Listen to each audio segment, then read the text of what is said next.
To roll. Hey, everybody. Hello. Oh, hi. Hello. Oh, hi, hello. God, I love that one guy. So, how are you Uh, doing today, Alexis? I am doing fairly good. I'm putting together a Porphyron, and Nice.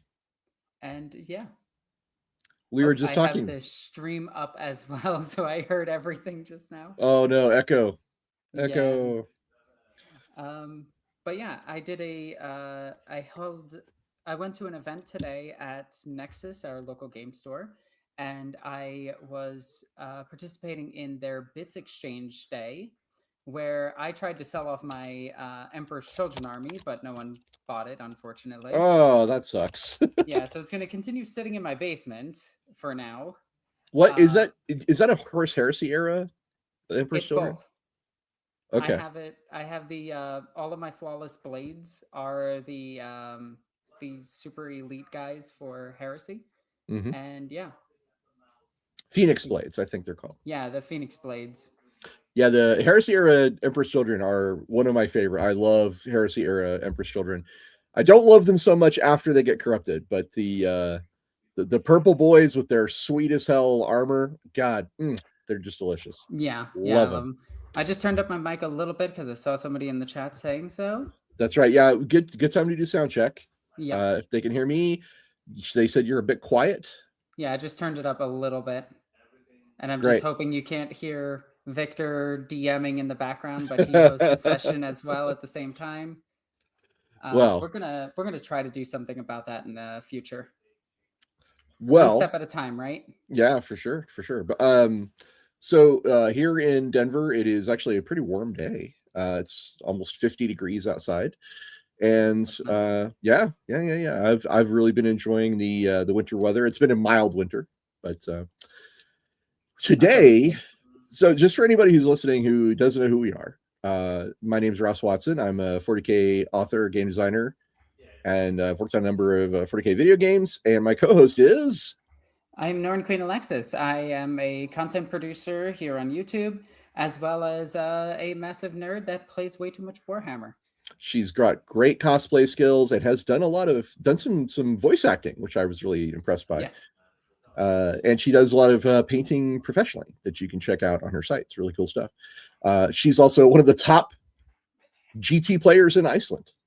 I mean, there's only like 50 of us, but I'm there. She's, I mean, it doesn't hurt. It doesn't. It's bona fides. And you're watching or you're listening to, if you're listening to us, Lorebeards 40K, where we talk about all things lore, because in the grim darkness of the far future, There is only lore. and today I'm actually a lore shaper. It's what my subtitle says, because we're talking about the Kroot. Yeah, I'm so excited about the Kroot. I love the Kroot Oh, so much. They are Kroot. they are hands down my favorite like sub faction in all of Warhammer. When it comes to minor Xenos factions, like factions that don't have their own like empire per se, like their own codex, uh, the Kroot are probably one of my top ones. I adore them. I played at Kroots in a tabletop game of Rogue Trader. It was super fun. I'm looking forward to the Kroot in Dark Heresy, the Alcat game coming up. Yes, It's going to be super cool. it is. Uh, Now there's people in chat saying it's funny that we're talking about the Kroot before we talk about the Tau. That it's true. That is Well, funny. it's because they're better. We're not biased at all. They're just better. So I guess I should start out with, I mean, just kind of the raw basics of the Kroot. Yeah.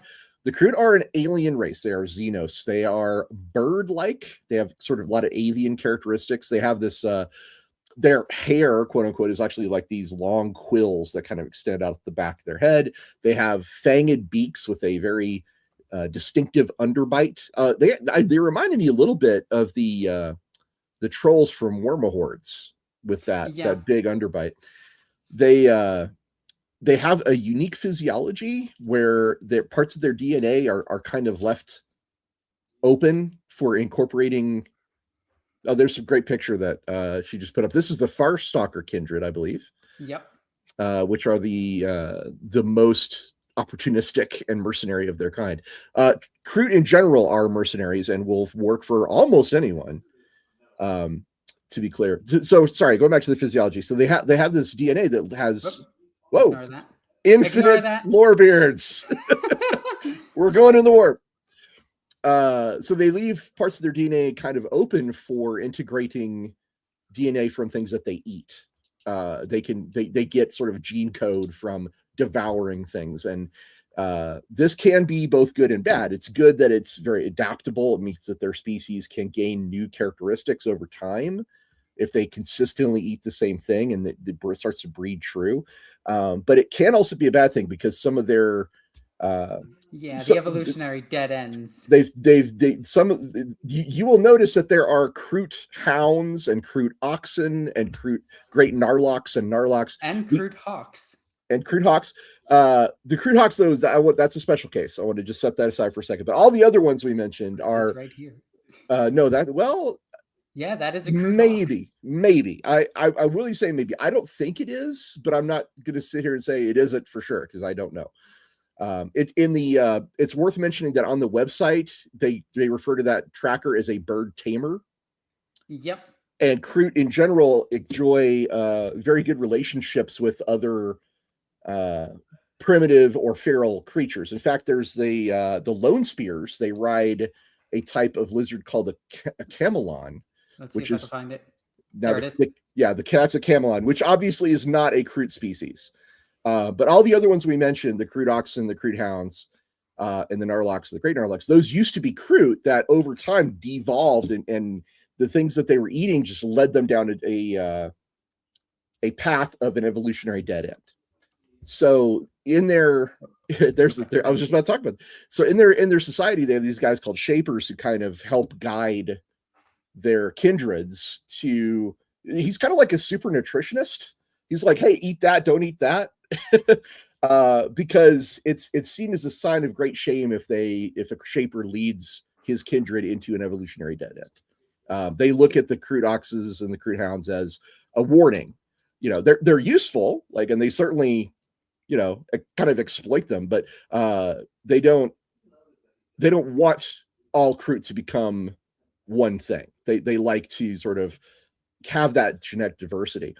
Something that's really fun and interesting is actually Kroot, no matter how far away they are in the galaxy, do feel a innate desire to return to do a pilgrimage back to their homeworld, which is called Peck. Named Peck.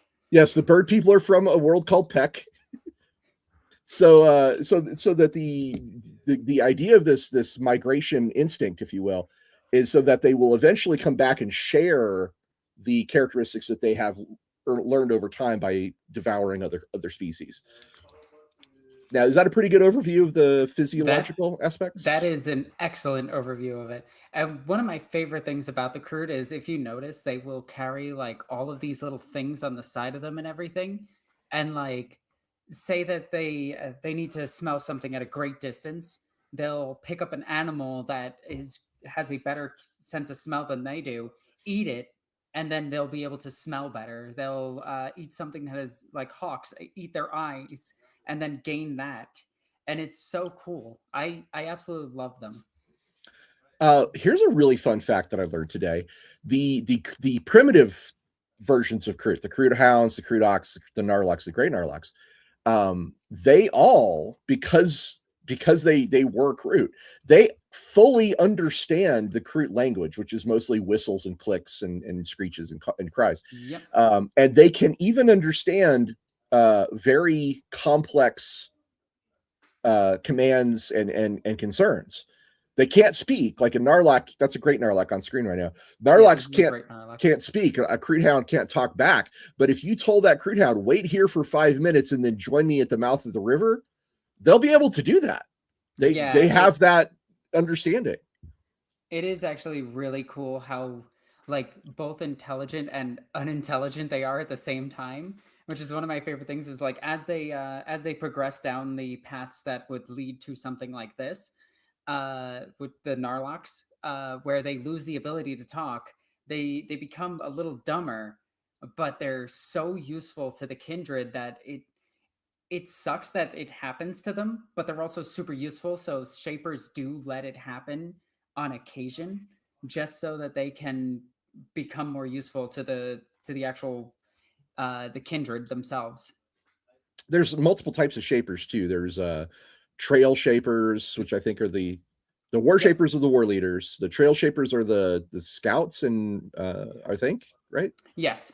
And then the flesh shapers are the ones that are the ones most concerned with feasting, butchering on enemies so that everyone can get a piece. Like these are the real Gordon Ramsay chefs of the core the Kroot Yep. community. They're also the ones responsible for stopping the Kroot from eating certain enemies. Right, because okay, so there are certain things Kroot will not eat. In fact, there's 3 things that Kroot will absolutely not eat that we know for sure. There's probably more than, but the top 3 things that Kroot will not eat. Number 1, they will not eat Tyranids. They do not like Tyranids, and eating them, according to some sources, means they start to hear the hive mind, and they really, really don't like that. So yeah, when all of a sudden the Kroot go from listening to the voice of Peck to the voice of the hive mind, yeah, the shapers come in and kill them real quick. they also do not eat. Oh, sorry.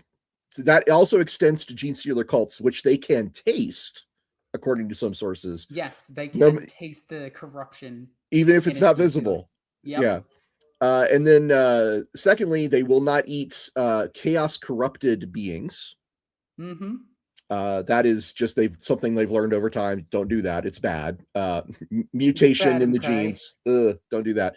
And the last thing they won't eat is not because they don't want to; it's because they were asked not to. The Tau. They will not Yep. eat Tau. In the culture of the Kroot, it is actually a high honor to be devoured. One of the worst things you can say to another Kroot is, "You are not worth eating."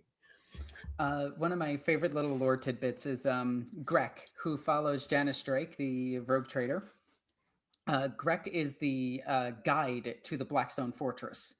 And Grek is this Kroot that's insanely intelligent.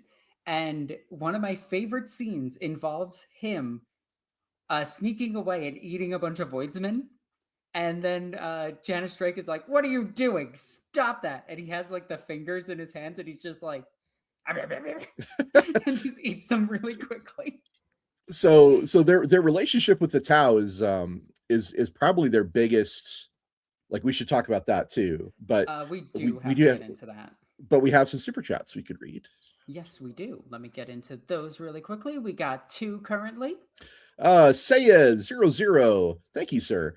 Won't be able to catch the stream live, but wanted to show a little support. Thank you so much. Also, chat, don't forget to like the lives. Likes for the Algo God, comments for the Comet Throne. Hey, we Awesome. don't know if they're actually still here. They might just be undead. That's a good question. Super Arlock gives us a little cat emoji. Love it. Thank you, sir. And that is all the super chats for now. So the Tau. So yeah. Also, Grek is my boy. Hell yeah. I agree. The first Xeno species that we know the Kroot encountered were the orcs. Yep. And the orcs were kind of just kicking the absolute crap out of the Kroot when who should arrive but the Tau. And the Tau observed for a while. They were like, "Hey, these guys are actually really cool." So, have you ever heard the theory that the Tau sent the Kroot after them? That the Tau sent the orcs after the Kroot? I have not heard that theory. Okay, so prior to that, they tried to send a negotiation in the same manner that they normally do, where they send a watercast to talk to them. The Tau watercast are blue-like fish, hoofed creature humanoids. Trying to describe one of them is really difficult. They're humanoids with no nose. Yeah, and they're blue and they have hooves. But they sent an envoy to the Kroot, and the Kroot devoured the envoy because they didn't understand why they would just send a bunch of people. And the Tau didn't like that so much, and the Tau wanted the Kroot to join them. And the Kroot were kind of their own thing. They had their own technology, and they were getting around doing everything just fine. The Tau noticed a orc war fleet coming along, and were just like, "Hey, join the greater good." And the Kroot said no. Then the orcs came, and then the Tau waited, and then came in as their saviors. See, that's a version of the story I haven't heard. The Tau are notoriously opportunistic, so it Yep. wouldn't surprise me. But according to the Tau and the Kroot, the way it went down is that the orcs were kicking the crap out of the Kroot. The Tau arrived, observed for a while, and then said, we need to save these guys. They're pretty great. Like, they would be a great addition to our empire. So the Tau rolled in and essentially helped the Kroot reconquer the worlds that they'd lost to the orcs. And after which the Kroot were like, okay, we're gonna work with you. We will be allies to your empire. And they have great respect for the Tau overall because of this event. Yeah, it's a very honorable thing for them to have been saved. Well, so Kroot and honor is kind of an interesting thing because they are mercenaries, right? And they'll work for just about anybody. They will even work for Chaos Warlords, by the way. And Drukhari. Yeah, they'll work for just about anybody. But the thing is, they're not loyal to anything except the payment. So if you offer a stronger payment, it's been known that Kroot can switch sides in the middle of a conflict and just be like, nope, that's fine. We got paid more by this guy. However, they will not do that to the Tau. You can't bribe them to fight the Tau. I thought that was interesting. Yeah, you can mind control them to fight the Tau, but you cannot bribe them. Correct. Yeah, Kroot are wild. So unlike the Tau have like seriously advanced technology in the 40K setting. Yep. But unlike them, the Kroot appear to be largely non-technological. They appear to be almost like feral barbarians who carry these guns that are basically slug throwers. Earlier lore said that the Tau helped them create kind of like a weird charged particle blast, but the current lore is that they use actual bullets and gunpowder and all that shit. So, yeah. And then some of them, their leaders, get the Tau pulse rifle. Sure. And they view that as a really good weapon, a really honorable weapon, but they also view it as one of their weaker weapons because it doesn't have any melee capabilities. Yes, they're pretty strong, but they appear primitive, but they actually have fully capable warp vessels. They can travel through the warp just like the Imperium can. There are according to some records, there is a fully developed industrial base on Peck where they can just make stuff. And some reports even say that they devoured at so many orcs that they learned that innate ability that orcs have to just build technology. And that may be how it's theorized that may be how they originally expanded beyond their first planet, is they made contact and ate a shitload of orcs. So one of in the Janice Drake book, the books for the Blackstone Fortress, it is explained that Grek actually does have an understanding of certain technologies, but he doesn't know how to explain it to anybody. So it might be a case of both, where he has innate knowledge of it, but he doesn't know the words to translate to explain, like, oh yeah, we just put the thing on the thing and then we put the thing inside it and it works.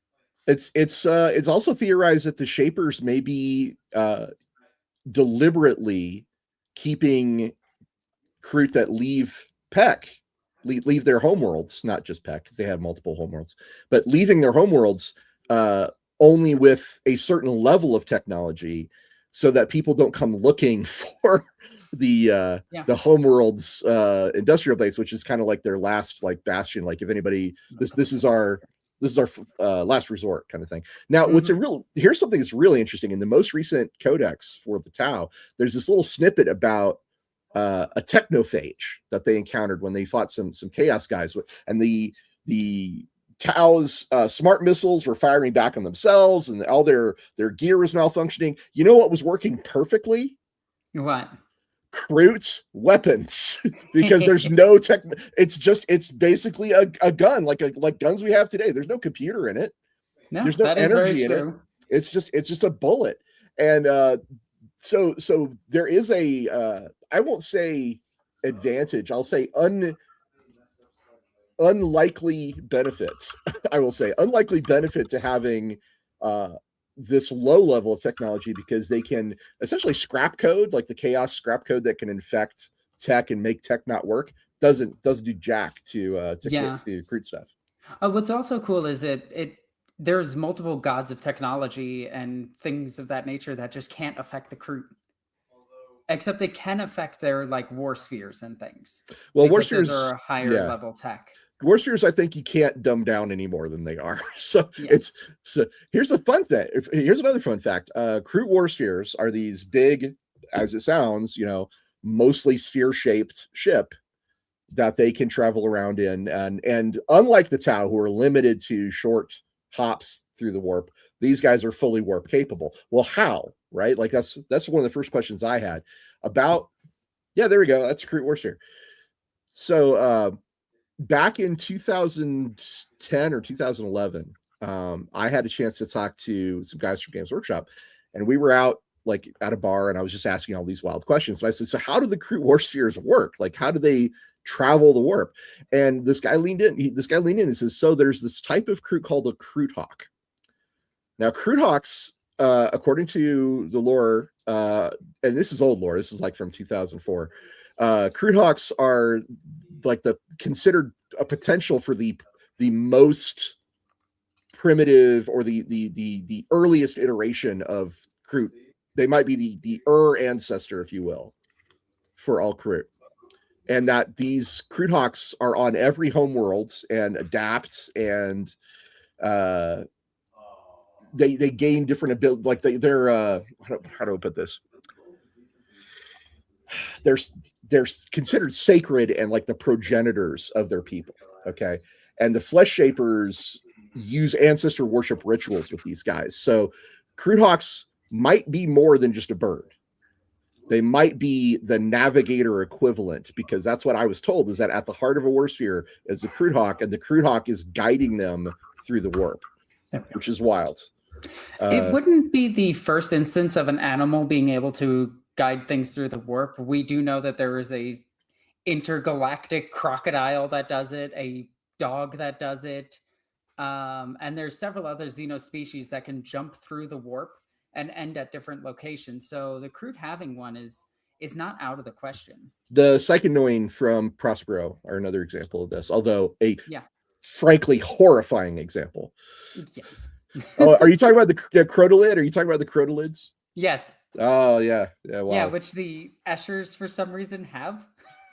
Doesn't make any sense. Well, so the guy who told me about the Kroot hawks works on Necromunda and had worked on Necromunda and put a lot of the.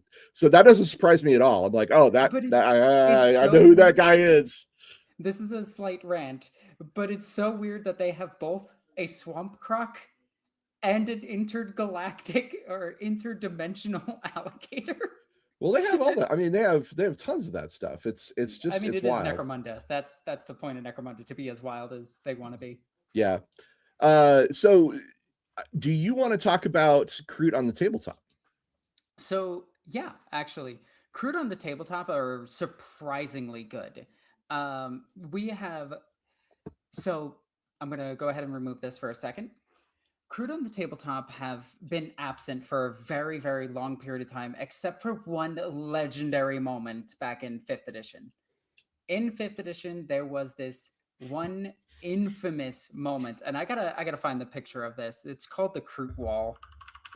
Yeah, this was so infamous. It's been banging around for a long time. I remember when this actually happened and people coming up to me and, oh my God, did you hear about this? Yeah, it is the meanest thing in the world. I gotta just find the picture. Right now it's proving difficult. Just real quick. Here's the picture. Okay. All right, so I can put this back up, take this down, add this back to stage. So this is the most infamous moment of the Kroot ever in the history of forever. In the background, you have the two judges. Well, the judge talking to the White Scar player and the Kroot player, who is a Tau player. He's playing 3 squads of Kroot. By the way, this wall created the coherency rules of today. It's why you have to have 2 models at the end of each 10-man unit. Yeah, one of the chats says it's one of the most infamous moments in competitive 40K in general. It is, and it is one of the biggest memes of ever in the history of forever.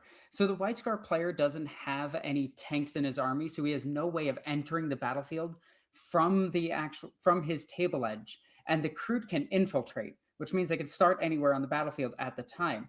Nowadays, Kroot can't start in the deployment zone, so this really affected the game itself.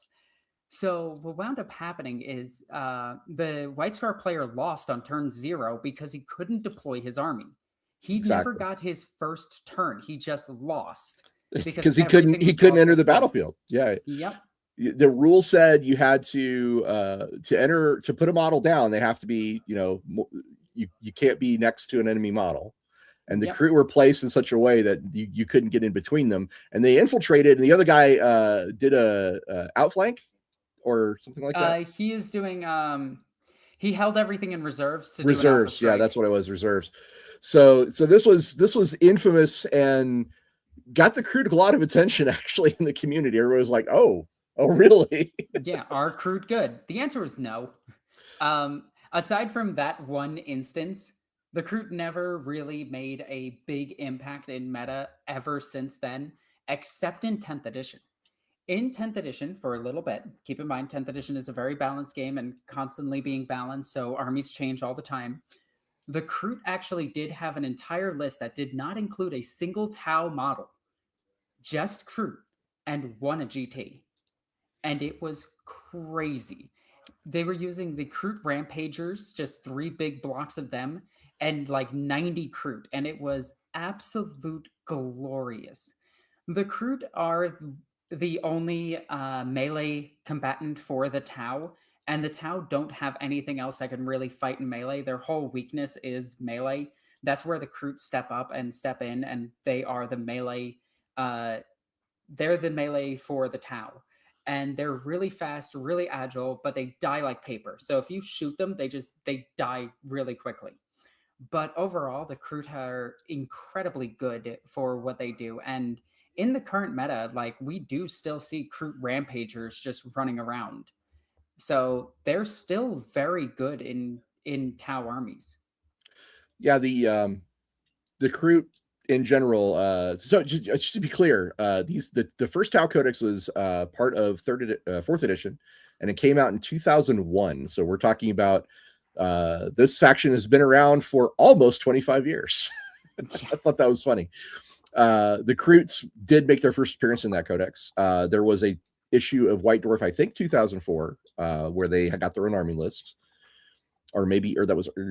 It might have been the same year. I think it's 2004 when they became playable. That's when I was working directly at Games Workshop. I remember people were like, "Oh my god, Kroot army!"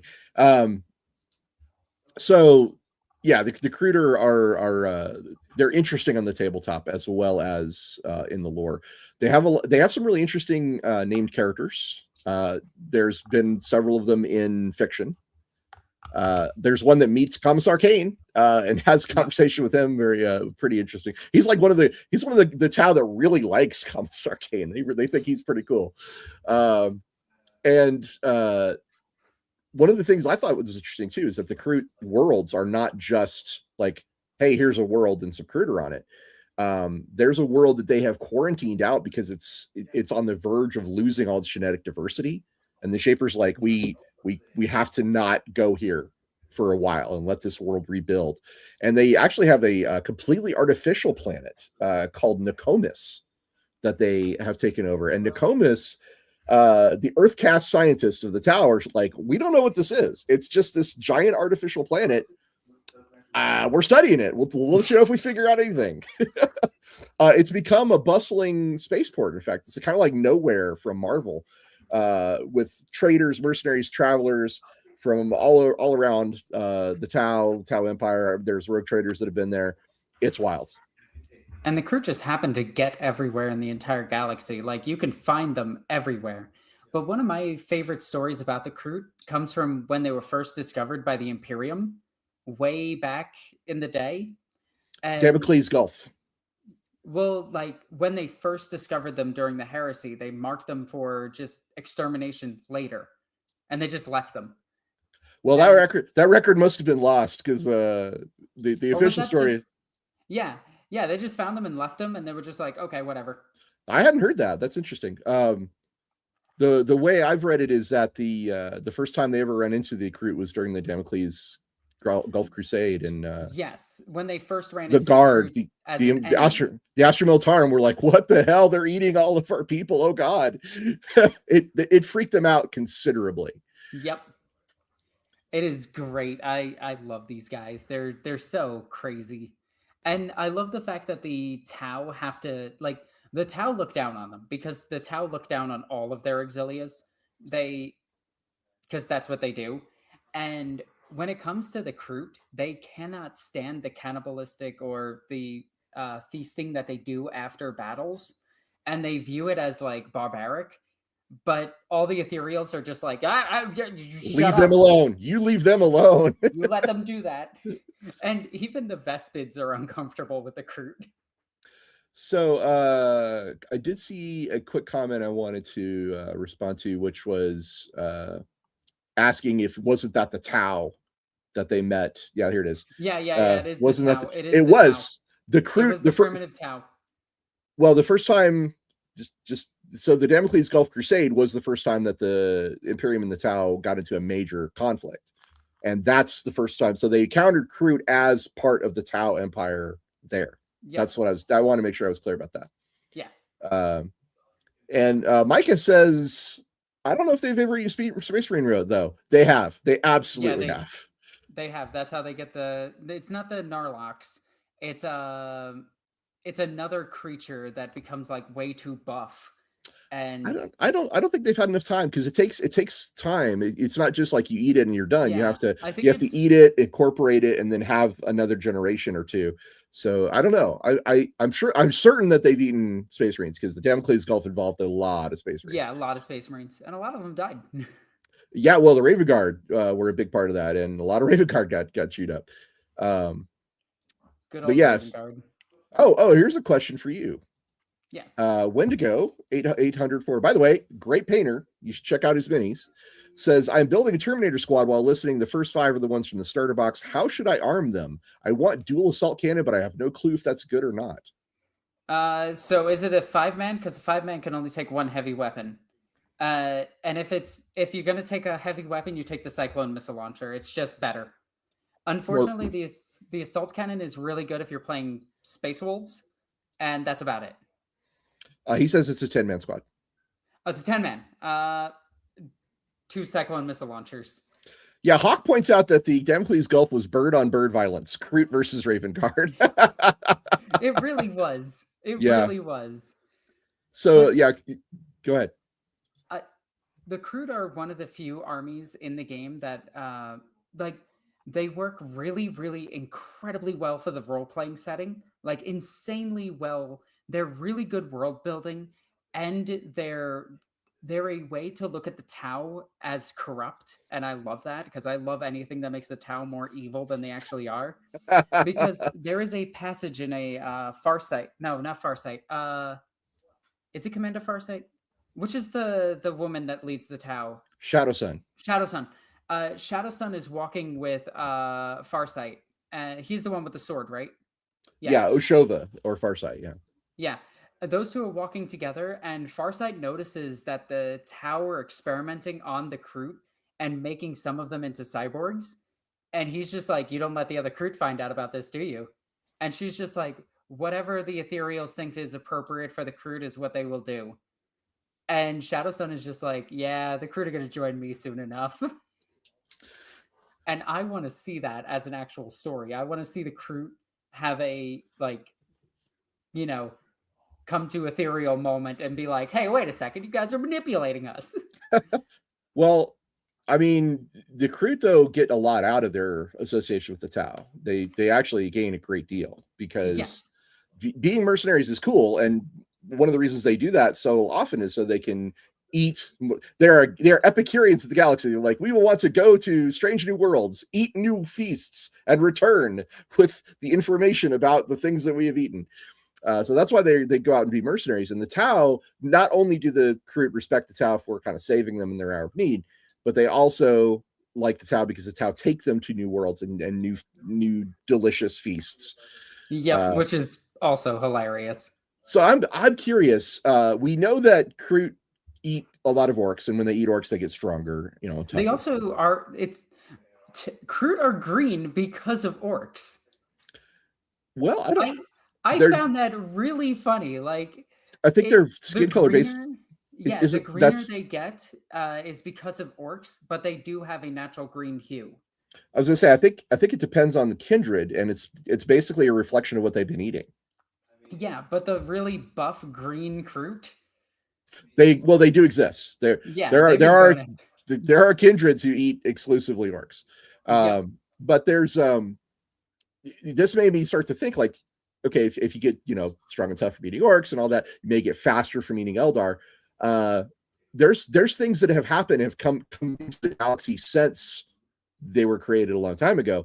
And a lot of the minor factions and stuff that we talk about on the show, like the Yuvath and the Rakgall, I'm kind of curious, like, what are some things that Kroot could eat that would give them some really wild potential? So we do know, like, there was a ton of different Kroot variants, and I absolutely love them. But I think the most mysterious is the Kroot psychic shapers, that are a type of psyker that exists only in like one book. I think they fight the Silver Skulls or the Red Skulls. Hang on, let me double check. I wrote a note for this. If it was Silver Skulls. Yeah, they fought the Silver Skulls. And in that book, there is a psychic Kroot. And the theory is that if a Kroot eats enough psykers, they become psychic. Quick fun fact about the Silver Skulls, their novels are written by a friend of mine named Sarah Cockwell. And Sarah is one of the ones who wrote all the really awesome lines of dialogue in Darktide that your guys say when they're running around. Awesome. So just a fun little quick fact. Yeah, the Slith, the Dark Eldar bodyguards, I thought that would be a really interesting thing. Hawk oddly mentioned that right there. Yeah, I think the Slith would be really interesting. I'd actually like to see in the back of my brain, the theory that I have is that there's probably a shaper somewhere who's like, okay, psychic nulls, they're extremely rare. They're like truffles in the middle of a big forest. We have to go hunt all the nulls and eat the nulls so that we can also become nulls. Would they want that though? Because that might. Why not? Why not? That might disrupt their connection to Peck. Maybe. I mean, this is what I'm saying. Is like I find the possibility fascinating. Although the possibility of it is actually really cool, because it could be like a Narlock situation where they take a bunch of Kroot, tell them to eat that stuff so that they become blanks or nulls, so that they can use them against psychic races. Maybe. I mean, like I said, it's just I'm just spitballing like a possibility. There's also the psychic races like the Thrall, or you mentioned the Seers. There's the Vulture Kindred, the Hunter Kindred. Yeah, those are the guys from 2004. That's been a long time. I love the idea of like whole kindreds focusing on one specific thing, though. I think that's really neat. Mm-hmm. And we now have the Leagues of Votann are out, so you could have maybe a shaper's like, hey, those guys are really good at being miners. We could get some want small Kroot that are adorable. Eat a bunch of Votann. Wow. Yeah. That's one way. Yeah, certainly. Yeah, why not? That could be fun. Oh, okay. So let's go. Like, if they. Could you imagine if they managed to get the soul power off of the Sisters of Battle? I don't think that's genetic. I really don't think it is. It can't be genetic. Yeah, so I don't think that. I don't think that would really help them at all. Unfortunately, but we know that they can eat orcs and gain the innate knowledge. One thing they also so I mentioned the things that they won't eat. There is one thing they can't eat, or actually they can, but they've kind of orcs. Sorry, Kroot can eat just about anything. But there is the story of Kroot eating Necrons and then their bodies like erupting into scarabs after a while. Like they because try to the necrodermis. It doesn't really integrate. Yeah, I'm gonna say for me that sounds like a can't eat, not a won't eat. Well, it's one of the things that bugs me is Necrons is because of that, you know, them constantly being retconned. We don't know what the living metal actually is because in one edition it is a living material and in other editions it's not. So like I could see the Kroot trying to eat it and then like they eat too much and just, you know, they become pariahs essentially, Well, which would be kind of cool. it's important to point out these guys are also they're like natural hunters, they're natural trackers, and they have a natural bond with they're easily able to form bonds with other types of animals. So it'd be interesting to see them with thunderwolves or Oh yeah. right like some thunderwolves, get some thunderwolves with a Kree pack, that'd be kind of wild. But Or that also assumes that the Thunderwolves aren't just space marines. right, like that's the old tug, are they, aren't they? It's just like Or a Pokemon evolution. You go from Aspirin to Fenrisian Wolf to Thunderwolf. right, there's those the warp beasts called the Chimera that the Oh yeah, Dark Eldar have. That would be kind of wild to have like a bunch of those, like a Hounds of Tindalos moment with them, and then a bunch of Kroot that have like tamed them. Be kind of Oh, wild. imagine if they got onto like, hmm, if they got the what was that spider race that was in the heresy? The Uh, Megarachnids, Megarachnids. yeah, That could be really cool. the planet called Murder, Hey yeah. guys, let's go down to the planet Murder. It's gonna murder us. well, Nonsense. well, they didn't name it until after they landed there, but yes. Yeah. Oh, I love this. I got to put this up. Dragon Magic 647. Delicious in Galaxy. Yes. Yes, That's this a is the anime I want. I want an anime of a crew war band cruising through the galaxy to devour other things. That would be amazing. Hell yes. So I want to take us through some of the kindred real quick and just talk a little bit about Yeah, them since let's we're do that. about on that as it right now. The So Farstalkers. so the Firestalkers, this does have a technically a kin that was dropped and turned into just a regular Kroot, which is the Headhunter kin, which is a it's not really anything that is genetically different. They just have better eyesight and they just use sniper rifles. That was their whole lore from like the fourth edition Tau Codex, and that was it. And they didn't have a model or anything. They were just talked about. Yeah, but So these guys are awesome. These guys are like the Boba Fett's yeah, of 40K. They are bounty hunters, and their leader. I love the name of the squad leader. You know what his name is? what is it? The Kill Broker. That is an amazing name. I freaking love that name. Oh, we do have a question. What is a Kroot kindred? Okay, so yeah, good. That's a great question. A kindred is kind of like a clan. It is a way to describe a group of Kroot that work together, function together in a extended family unit led by shapers. Some kindreds can get very specialized. We talk about like the vulture kindred and so forth, shadow kindred. But it's just a way of talking about a clan or a large group of Kroot that are all part of the same Yeah, unit. It's like an orc clan, but Kroot is a kindred. yeah. Oh, whoops. It's They're no, no, family. Yeah. no, no. It's about family. Yeah, we need that. We Dominic Toretto is a Kroot. So some of the weapons that you can see here are things that the Kroot themselves have made. You have the standard hunting rifle that also doubles as a double-ended scythe type weapon. This would be terrible in the hands of a human. They're incredibly unwieldy, but the Kroot know how to fight with them and fight with them since a very young age. And it is a perfect weapon because for them specifically, because it works to help them get up trees, get into terrain, and hide where they want to hide and kill what they need to kill. So it is their all around weapon, but it doesn't stop them from having like actual swords. They can make these. And then talking about the Tau weaponry from before, we have the pulse rifle. We have their regular rifle with no sights on it. So this kin might be younger than the other ones. So he might not be as trained. We have the net gun if they want to capture something alive. Again, just like Boba Fett or the Predator, that's kind of where their inspiration is. Predator with the quills on the back, which kind of look like a like dreadlocks. We I have the think bow I think launcher. I think that thing you call the net launcher is Londaxi tribalest, actually. Oh, that then it might not have the net launcher in this. Sorry, that is my mistake. I know they have a net launcher. I think it's on the other build option or something. We have the one with 2 close combat weapons here, the more aggressive one. This one would probably become a war shaper in the future. And again, we can actually see a little bit of difference in the like sexes of Kroot. They're very, very similar, but there are male and female Kroot, which is really cool. But Kroot kind of don't care about gender at all. Yeah, So these guys specifically use alien weapons. The Londaxi tribalest, that's built by the Londaxi. It's not built by the Kroot.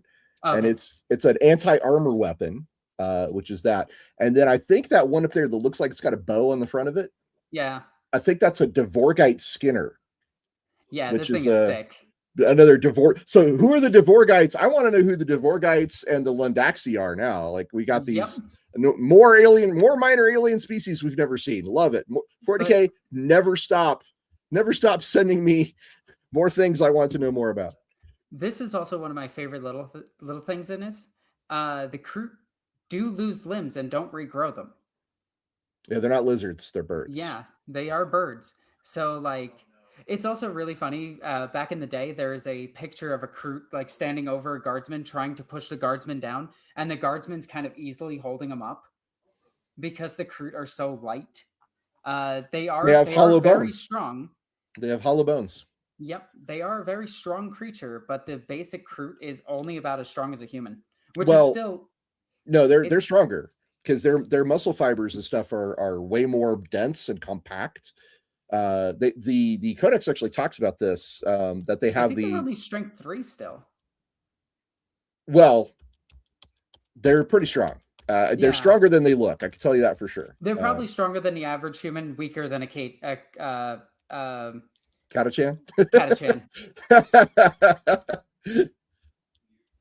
But I do love all the diversity and weapons that we have here. And we have, again, their connection to animals that they use to hunt and everything. Then we move on. We see the shapers and everything. This is the trail shaper. He is in charge of scouting. And this guy just looks really cool. Though it does look like you could just buy this box and make them. So if you want to make them cheap, you could just make them yourself. So the muscle fibers have a higher power to mass ratio than humans. So they can, not only does this make them surprisingly strong for their build, it also means they can leap considerable heights, distances, they can move very quickly. And those quills on their back are not just for show. That's actually part of their sensory apparatus. They can sense wind movements with it. They not unlike tyrannid lictors, they communicate with pheromones, and they can actually lead people around with pheromones that they secrete. Moving on, they can even communicate with their subspecies with pheromones, which is wild. Yes, they can. All the shapers are they're very similar because they're all shapers. They just specialize in different things. The war shaper is the overall shaper.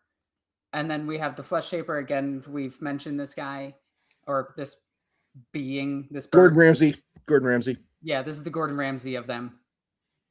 Moving on, we have the lone spears. The lone spears typically, again, fight alone, but alone from their own kin, but they scout with their companions. Camelons is what their race is called. And those are basically chameleon lizard type aliens that they ride. But from what I read about these guys, that they don't just use this creature. There is a ton of different creatures they can use. Oh, no. This is the most common. Yeah. We were just saying, like they easily bond with other non-sentient creatures. So look, I want one on a giant snake. Oh my God. Cool. Oh, I just had a great thought. You know, it'd be amazing. You see like one lone Kroot scout come out of the woods, and he just surveys the Imperial fortifications, and they're like, okay, it's no big deal, it's just one scout. And then a couple more show up, and then a couple more show up, and before long they all just start to move aside and leave this big empty space between them, and you hear this call, and a horde of ambuls come rushing out.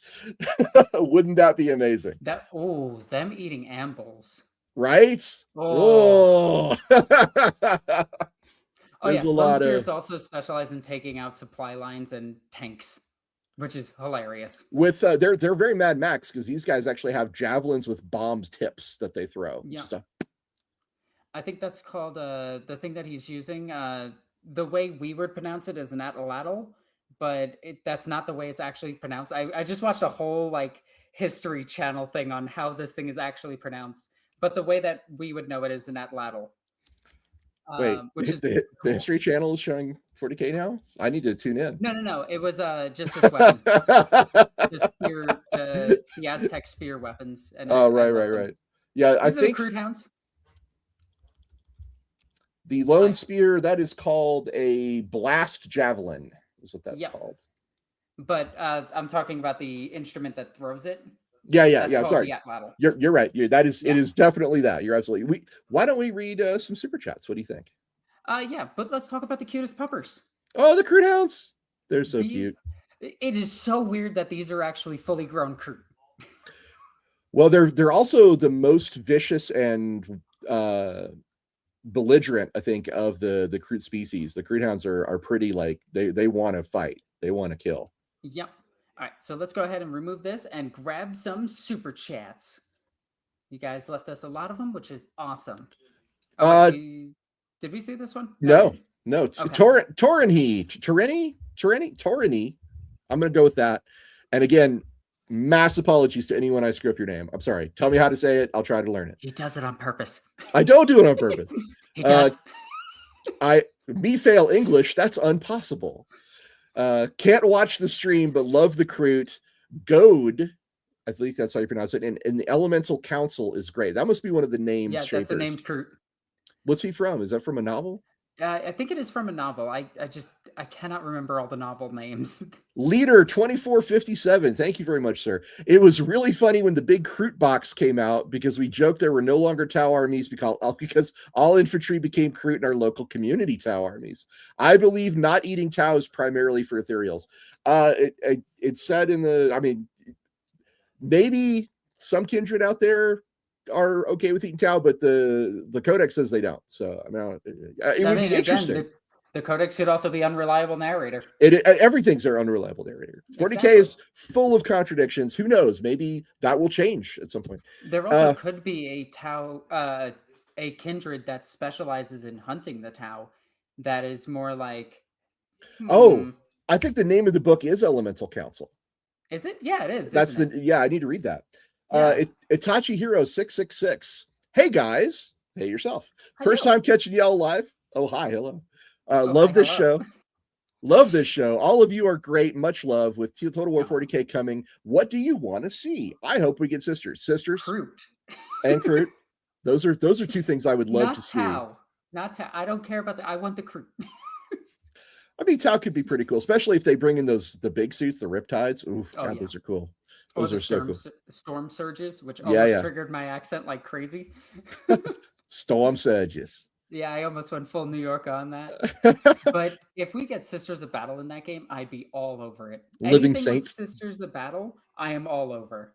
Yeah, Kroot DLC win, says Jeffrey.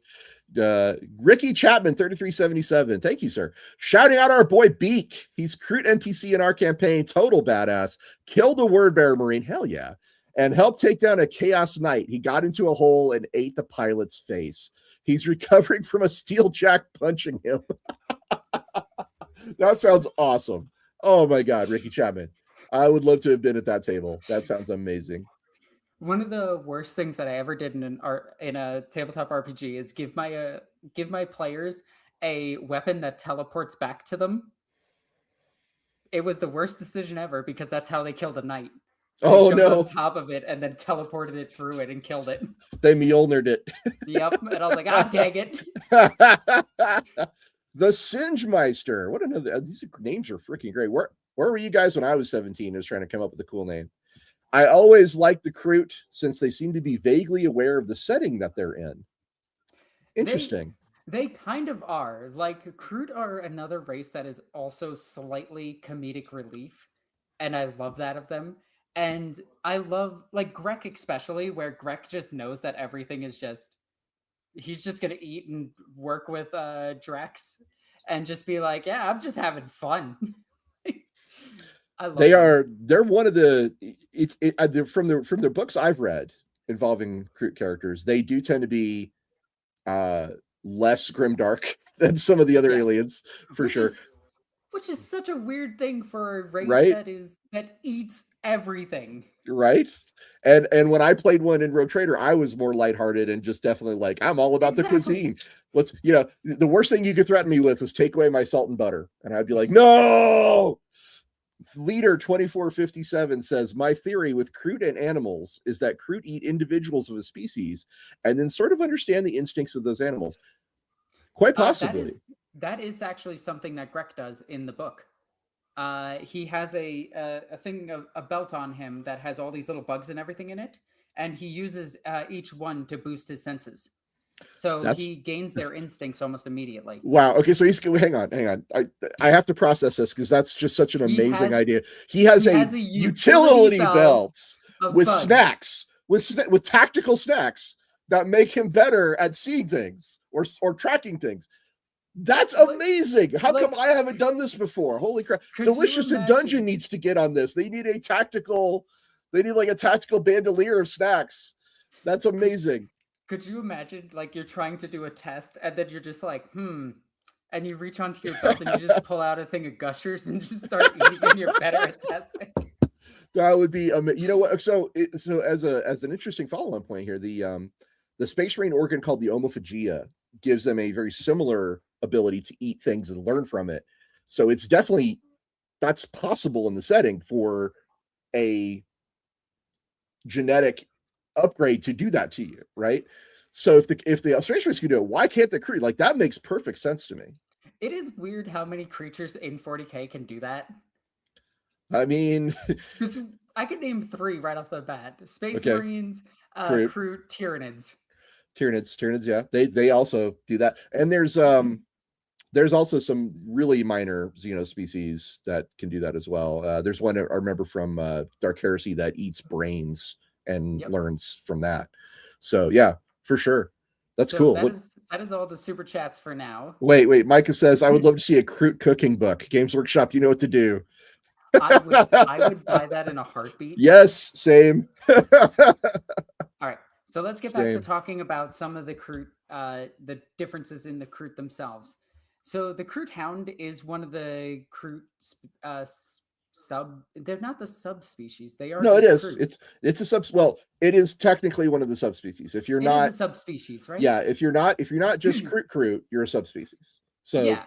Narlocks, Great Narlocks, Kroot Hounds, Kroot Oxen are all subspecies. Yeah. Okay. I just wanted to make sure I get the terminology correct. Although, if you're correct about the Kroot Hawk, the Kroot themselves are a subspecies of the Kroot Hawk. That could actually be true. And again, I want that to stay a mystery. Right? Like it's a very cool mystery. So these are one of the favored companions of the Kroot themselves. So shapers do tend to make these guys quite a bit. And they work really good as just shock infantry. Like they hide in the woods and then people come in, boom, hundreds of dogs. How are you going to pet all of them? Biggest problem in 40k. Well, So moving on. the Kroot do tend to value and respect their subspecies because if it's like a sacrifice that they've made in a way, Yeah. but it's also a warning. It's like we don't want to lock ourselves in because the subspecies they can no longer adapt. If you're a Kroot Hound or a Kroot Ox or a Narlock or a Great Narlock, eating things no longer affects you as far as your DNA. It's just you like to eat. You've been doing it your whole life. You're just going to keep doing it. But it's It not. It's probably does the same thing that Grek does, where if he eats like a bug, he gains it momentarily. Unlike where if you eat a lot of it, you gain it as an adaptation. I think that it's like that, but they can't, yeah, like you said, they can't gain anything else. They'll never become like Vulture Kindred or something like that. no, they're locked. Kroot, all the subspecies are locked. Yeah. Next, we have the gorilla. I love these things. Krootox are so cool. I love the fact that they gave them all of these bracelets that I want to just say they look a lot like African cultural bracelets. They do. And I absolutely love that because they even have them in their hair and everything. So Krootox and the Legend of the Ten Rings. Well, like if they took inspiration from like African cultures for the Kroot themselves, that, in my opinion, that makes them so much cooler. So I would love to talk to the design team about this and see if they took that as the inspiration. I Um, mean, that'd be a good question to ask for sure. I mean, it yeah, looks like it to me for sure. exactly. But if I can be completely wrong about this, and I probably am. These are the Kroot that eat orcs, right? No, no, No, Krootoxes, those are the we don't know what they are. we don't know. Yeah, but Okay. but I want to be clear. Like the first time we ever saw a Kroot, they were just called Kroot carnivores, and Yep. they are exclusively carnivores. They eat meat, baby, only meat. Yep. Although, I mean, they're willing to sample Necrons, so I guess some of them are a little more adventurous. There's probably at least one vegetarian No somewhere. one. The Shaper sent him away. Oh, A and vegan Kroot. so some of them eat exclusively fish and have grown fins and the ability to breathe underwater. This is a true fact. I have a picture of that somewhere. Yeah, there they are. The finned Yeah, ones. the fin ones. There's Oh, the these are the orc ones. right. There's the flying And ones, the ones with the wings. vulture kindred. Right. And then I think these are called the thorny kindred. And we don't know what makes them. Oh wait, Godzilla Rex says orcs ain't meat. So that's a vegetarian. They are meat. They have blood. They have red blood. They are meat. They're meat that grows from fungus, but they're still meat. I mean, it's weird. Don't get me wrong. 40K is full Technically, of weird. fungus is also not a plant. It's like its own subcategory. So it's a fungal meat. Man, could you imagine Last of Us if they turned into orcs? I mean, that would be kind of wild. But let's talk about the Krootox Rider. So the Krootox comes in two different variants: the Krootox Rampagers and the Krootox Riders. The Krootox Riders are a heavy support for the Kroot themselves. They typically carry a much heavier weapon. There are multiple different varieties of weapons that they can put on top of this. For game purposes, there's only two, but in the actual lore, Krootox can mount all sorts of different weapons on them. And Kroot are not, they don't, they will take from other races as well. So there are times when the Kroot will make trades with other races and get different weapons that they can then mount on the Krootox riders. We don't really have examples of this too much in the lore, unfortunately. We just know that they trade weapons with like the Demiurge, which became the Leagues of Votann, the Tau. They even trade sometimes with rogue traders, and if desperate, Imperials. And by Imperials, I mean like guard will sometimes barter them off because they can tell them to just fuck off. Yeah. And remember, they're mercenaries. They'll work for just about anybody, including Chaos Warlords. So they're not that picky about who they're going to work with.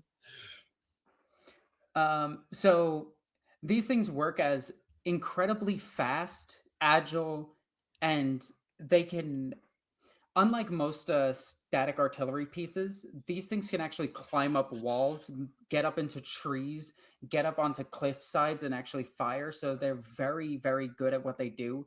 They're in fact so good that there are instances where the Tau use them over their own battle suits. And it could be the Tower just trying to sacrifice them because they don't want to sacrifice themselves. But the Krootox riders have become incredibly useful for the Tau Empire. Oh, I should point out, the Tau are also the most common auxiliary. Like the Tau work with multiple different species that are not Tau. They work with humans, they work with Vespids, they work with Kroot, they work with a few other species. But by a large margin, the ones that are most commonly seen with Tau military forces are Kroot. Mm-hmm. Now, a Kroot Rampager is the melee equivalent of the Krootox Rider, where the Krootox Rider is a more calm and docile creature. Keep in mind, I'm saying calm and docile. They're still crazy gorilla birds that will tear you apart. These ones are crazy gorilla birds that want to tear you apart. The Kroot Rampagers are something that the Kroot unleash when they need to hit up against harder targets and they need like to break armor, break bodies.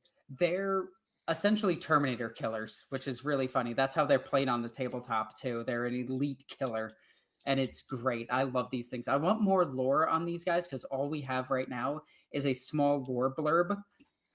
So there's not much about these guys since they are brand new. I'm expecting to see them in a book in the coming years. And yeah. We know that Rampagers are the younger Kroot, the more ferocious, aggressive versions. Apparently, when they get fully grown, they get more docile and more. I just realized something. Krootox, right? Mm-hmm. When they get neutered. maybe. I don't know. That's an interesting idea. I don't know. Maybe that'd be kind of fun. I mean, that's something I don't know. I don't think the lore has ever told us if they lay eggs. I don't know. That's a good question. That just blew my mind. I never thought about that. Like, I mean, the name implies it because Jeff Frazier, by the way, he had a question about the Kroot here. He said, "Aren't the Kroot one of their earliest allies?" That's true. They met the Kroot and incorporated them into the Empire during the first Sphere expansion. So way back, it's been hundreds of years. Oh, Kroot live to be they can live to over 100 years, and they're considered adults at around 12. Just FYI. So, is there anything else you wanted to say about the Rampagers? Not specifically about the Rampagers. No, sorry. I wanted to just point out that I did read that they were the younger, more aggressive ones. So this is a great Narlock, but this is the baggage variant of it. Right. And I did want to point this out. This is the older variant of it, where it's not as aggressive. It's calmer, but they still keep the muzzle on it because it still will rampage and kill the Kroot around them. Because these things are fairly dangerous if there's no enemies around. And I just wanted to point out that this one carries like all of their stuff and is a essentially it's the not supply run. What is it called? Logistics? Yes, it's the logistics of the Kroot. It's also the thing that's bringing supplies to the front lines and back to the back lines. For some reason, the word is just escaping me what that is called, and I said it earlier. And caravan, supply line. Thank you. Oh my god, my brain just went completely blank. You know, looking at this thing, what it reminds me of is it feels like it would fit right in the Dark Crystal. You know what I'm saying? It's got that Muppet-esque vibe to it, but it's like a really cool, scary Muppet. Yeah, I want to say it's straight out of Oddworld. Yeah, there's definitely some vibes there, like some design language I feel like comes from Oddworld. Yeah. I love these things. I intend to buy a couple of these in the future, and since this is a discontinued model, I'm probably going to get a recast of it or a 3D print of it because GW doesn't sell this model anymore. Next, we have the Narlocks. These were sadly replaced by the Krootox and the Kroot Rampagers. They don't really serve a purpose anymore for tabletop reasons. For lore reasons, they do. They are essentially the horses of the cavalry. Yeah. But unlike the Krootox, which can't continuously go, they're very strong for a short period of time. These things are the horses, where they could just keep going. I absolutely love these things because they're just bird dinosaurs. Well, that's an oxymoron since birds are dinosaurs. They're dinosaurs. Dinosaurs are cool. Dinosaurs are super cool. So the Tau use the Kroot for basically 4 things. They're great scouts. They're great ambushers. They're great skirmish screens. But the last is the far more important reason that they keep the Kroot around. Counter assault. Yep. Tau just don't do well in hand-to-hand combat. Like, even a battle suit is like, I'm not sure how to. So in an earlier codex, they actually addressed this, that the Tau don't see the way that we see. They see mostly in like infrareds and things of that nature. And when something moves, it's a blur to them. So they have a really hard time tracking moving targets. So that's why they can't fight in melee. They can't see it too well. I don't know if that's still current lore. Yeah, I don't know. I don't know about that. I'd have to. It's curious. I'd like to find out. But the Kroot, however, are really good at close combat fighting. They're quite good. They used to be, when they first came out, they were weapon skill 4, strength 4, 2 attacks. which in 5th edition 40k, that was really good for assault. Mhm. Like that's good assault. That's orc level assault right there. Yeah. And the reason that Tau have like multiple visors on their helmets and everything is to track targets. It's also why you don't see too many unhelmeted Tau. Oh yeah, there we go. So this is the Greater Narlock, and it is hands down my favorite thing ever. This creature was just added to Dawn of War 2, the Elite mod. If anyone actually plays that game, I do. Because I'm a massive nerd, it just got added to the PvP mode for everyone to use. It's been there for a while, but now it's more balanced, and I'm super excited about it. Dawn of War 2 did have one of my favorite groups of Space Marines, that bunch of Blood Ravens that were the main characters.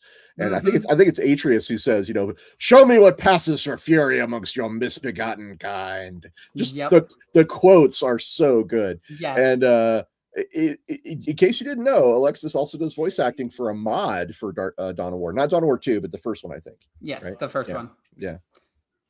So this is one of the final evolutions for a Kroot. This is we made them gigantic so that we have a tank or battering ram or Tyrannosaurus, whichever you need it for. And then this is as close as I could find to it, and I really, really, really like this mod. This is a kit bash for Skitarii. What are they called? The flying guys. I can't remember what their names are right now.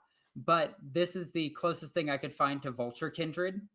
And I really like the use of Daughters of Cain and Kroot to make Vulture Kindred. This looks amazing. And I just wanted to add this here. Vulture Kindred are Kroot that have wings and they fly around, but they're also really creepy looking. I love them.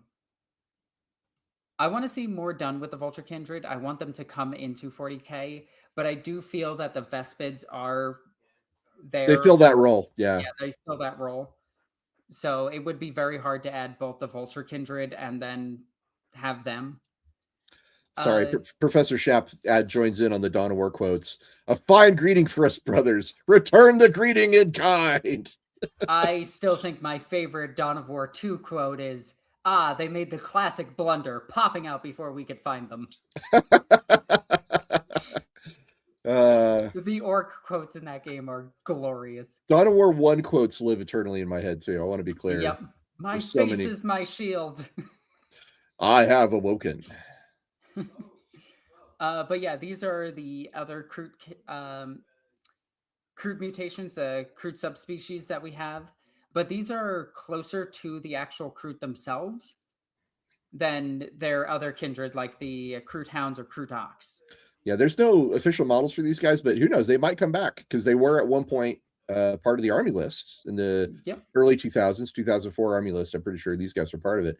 And I know I'd love to see some official models that embrace the genetic diversity. I at least want this in Imperial Maledictum. Yeah. That'd be cool. Like, I want the Kroot variants in there. Kroot Warsphere and then the Kroot Wall.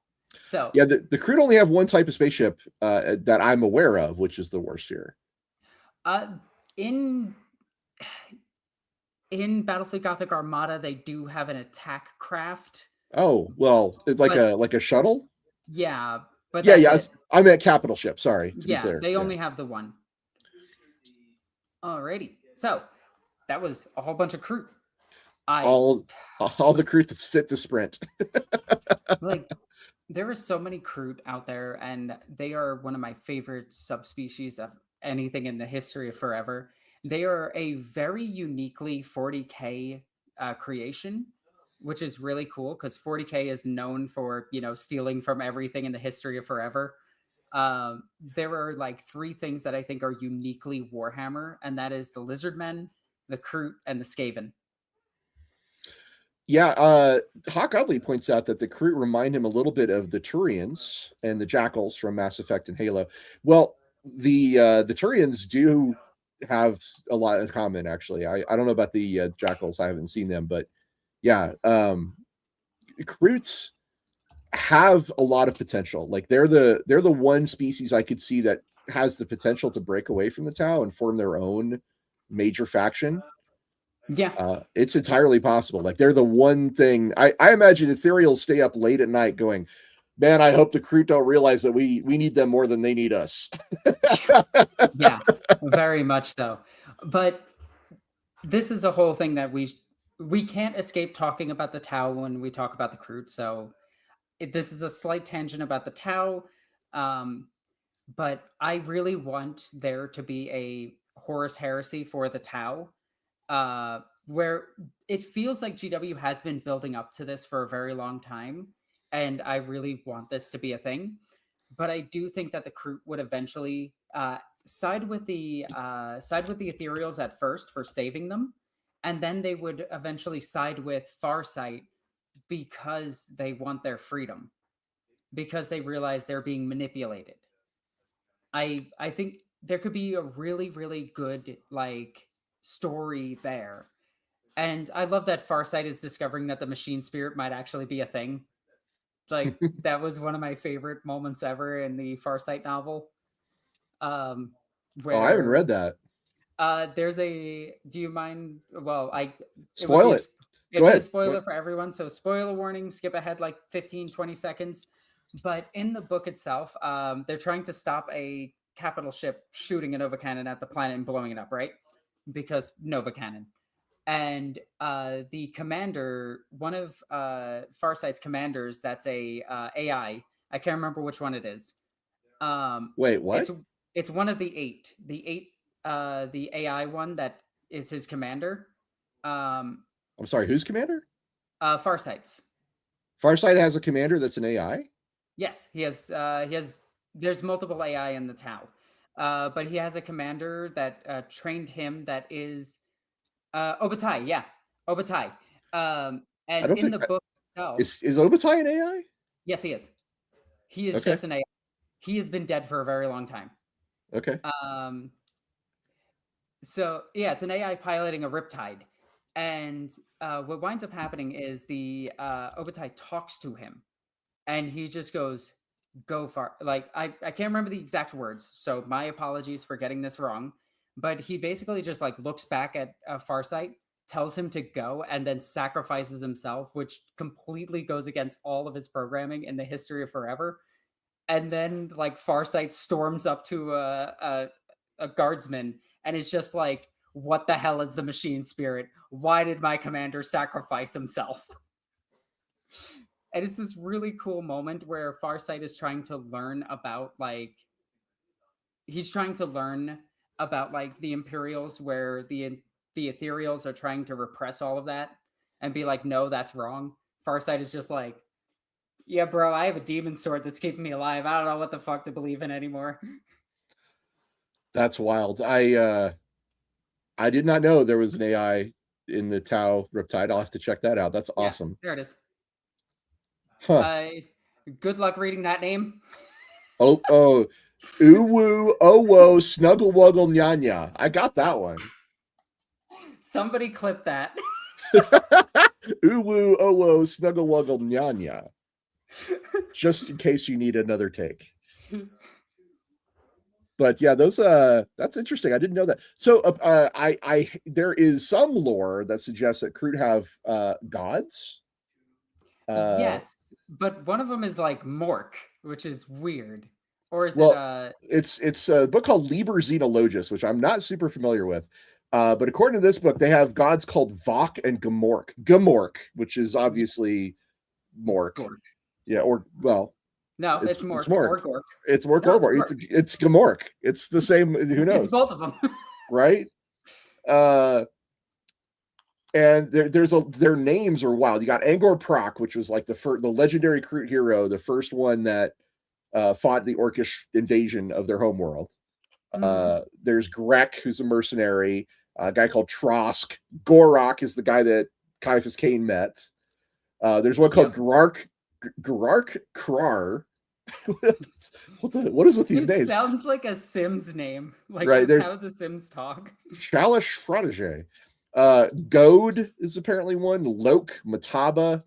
Orak Cha Yabek is another name of a name of That's Kroot. a fantastic name. I love that one. Omutu and Orak. who fights with Commander Brightsword, which I thought was fun. Yeah, these guys are wild, and their tech is, like we said, it's basically like, bows and rifles. They're kind of like the Wookiees of 40K because they use It is like really weird that the Kroot are basically Boba Fett, the Predator, and Wookiees all at the thrown same together. time. Yeah, it's bizarre. I love it. Shouldn't work, but it does, and I It love the does, and it fact that it works does. really well. And they Uh, should be scary, but they're not. there are some other examples of Kroot subspecies.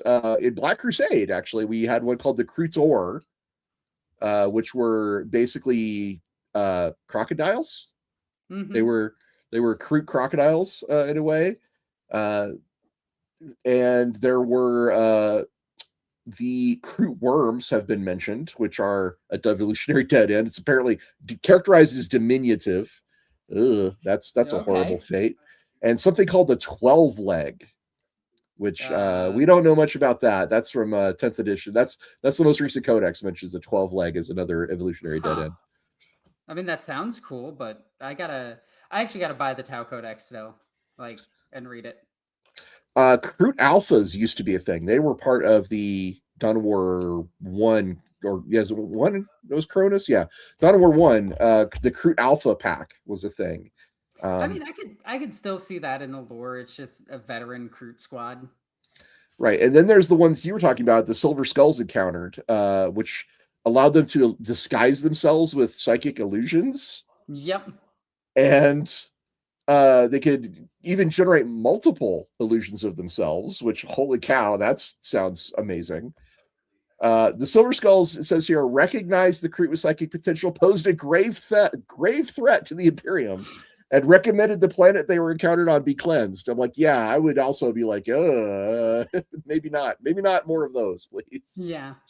We do have some super chats if you want to go over those. Yeah, let's hit it for sure. I'm not sure if we Ricky got this one. Ricky Chapman 30. Yeah, we did. Beak. Yep. Okay. Yeah, we got that one. The Singemeister, we got that one too. Okay. Sorry, they kind of all just scrumbled together really quickly. Leader, we got that one. Yeah, 2457. Okay, it was this one and then not Lord Vorn, my old nemesis. No, I literally don't know this guy. It's a cool name and it sounded cool like the way. Well, now you have a nemesis. I mean, sort of. You just put that into the world. He's a nemesis force weapon that my Grey Knight's commander wields. Famous Kroot chef Hannibal Pector. Yes, I adore a fine pun, sir. Well done. Ricky Chapman 3377 says, we need more mercenaries in 40K. Hell yes, we do. Give us models for the Tyrellians, the Loxodal, the Galg, and the Cortaxis. They would make great kill teams. Agreed. I honestly think this is the direction that Kill Team is going to start going. Well, this and Demons, right? Yeah. And okay. Then we got one more. Squid Tugboat. Love 3689. Love the Kroot, but I'm greedy and want more aliens. Yeah, we all do. What species in the lore, in your opinion, would be fun to see in the games and other media? I've said this before, but I picked the Fraal, which is a psychic species that was created back in the 90s for Battlefield Gothic. They only had like a little ship model. That's all that was ever made for them. Yeah. They've never had a model, but they've been talked about a few times. The Fraal are kind of neat. What's your pick, Alexis? Okay, so hear me out. I want an actual like full on. I want. Have you played Necromunda Hired Gun? Yes. No. Actually, I played the first shooter one. No, I played the third person shooter. I played the one that was kind of like Mordheim. I did not play the Hired Gun. Yeah, that one's also good. I really like that one over the. So yeah, it is Hired Gun. In Hired Gun, I do wish that they went a little bit more crazy, made the game a little bit longer because you could beat that game in an hour, and that kind of sucked. Get rid of the grappling hook thing because that was stupid. But I want a game like that, but I want the merchant in the game to be the Zote from Blackstone Fortress, the one that is based off of the merchant from Resident Evil 4. That would make my day. I love Zotes so much, and I want more about them. I want them to be this mysterious alien creature, and I want them to have like this random, like, they can understand the hive mind. They just leave. I think that would be cool. It would be a good nod back to their original lore. Oh, we just got a brand new super chat here. Necroplayer97. Thank you, sir. I like your little is that a kobold? Looks like a kobold in the screen there. It That's looks really like cool. a what is that? Hero Hero Forge, yeah. Hero Forge, yeah. I think it's a Hero Forge kobold. I love the Kroot, he says. Ever since the big lore update to Tau with the pheromones and mind control. I hope you're not talking about xenology. The Kroot have been load bearing. Oh, go ahead. The Kroot have been load bearing for my enjoyment of Tau, along with Farsight. Need more auxiliaries. Yes. So the pheromone and mind control thing is still current in the lore, but it's not directly stated that it's that. It's just heavily theorized that it's that. Because is he talking about ethereals? The pheromone thing is the mask that the Vespids wear, which releases pheromones into them to help communicate. Yeah, that I was sorry. That's a different thing. You're right. Yeah. That's not a xenology thing. That is a different. That is still in the codex, but it's never stated to be like, oh, it's them controlling them. But it's always implied that they're controlling them. And the mind control thing is, I always viewed the mind control as more propaganda for the Tau than actual mind control, because the Tau don't have like psychic powers to do mind control. So it would be otherworldly for them. It would be weird for them to have a mind control that isn't a psychic power. If that makes sense. Yeah, I mean, I agree. But listen, this guy and I we're on the same page.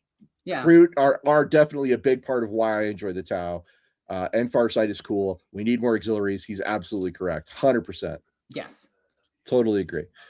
I just had a weird thought though. Like, we were talking about like if the Kroot wanted to set out on their own, like how would they do it? And what's interesting is you could already start out with like a Kroot that has devoured several watercast and shows up as a Kroot diplomat. You could have a Kroot, right? Oh, that's actually really cool. Right? You could have a Kroot diplomat. You could have or he eats a bunch of ethereals and all of a sudden has like really weird powers that aren't explained. So so you're talking about something that's possible but extremely unlikely, because ethereals very rarely congregate. Hear me out. This is how I would form this book. Okay? all right. Let's go. Now, hold on to your seats, okay? Let's go. I'm ready. So, a Kroot discovers that his kin are being experimented on by the Tau. Complete betrayal, but he can't reveal this to his shaper, not without proof. So, he gets out of the, goes off on his own to do his own thing, right? And while he's being a mercenary, he meets other mercenary races. More specifically, he meets the Drukhari. He makes a trade with the Drukhari in exchange for them to capture ethereals. Okay? Now I see you're going. Yeah, now follow me on this. Yeah, okay, all right. I'm with you. He makes this deal and reveals like hidden locations of where the Tau are keeping like their mass prisoners or whatever. Or he reveals that one zombie world that the Tau have where there's a whole bunch of zombies on it. Which is still a hilarious thing that the Tau made the zombie virus and then oopsie daisy did. Although I think Typhus took care of that. But anyway, not important. But what is important is he promises information to the Drukhari in exchange for a lot of ethereals, right? And him and his trusted buddies, because he's now becoming a shaper because they have to, he leads them to do this while fighting off, Xenos threat or whatever, blah, blah, blah, or other Tau that are chasing after him because this person isn't going where they said they were going to. So now they're going to kill him. So you get this very like espionage based like novel where the Kroot are hunting the Tau that are hunting the Kroot. And it's very much like technological advancement versus primitive technology. And it's kind of like American history when the was it the Iroquois? One of the tribes was actually able to kill a shit ton of British soldiers because they were just ambushing them. And we get a lot of that going on in the book itself until the ethereals get got.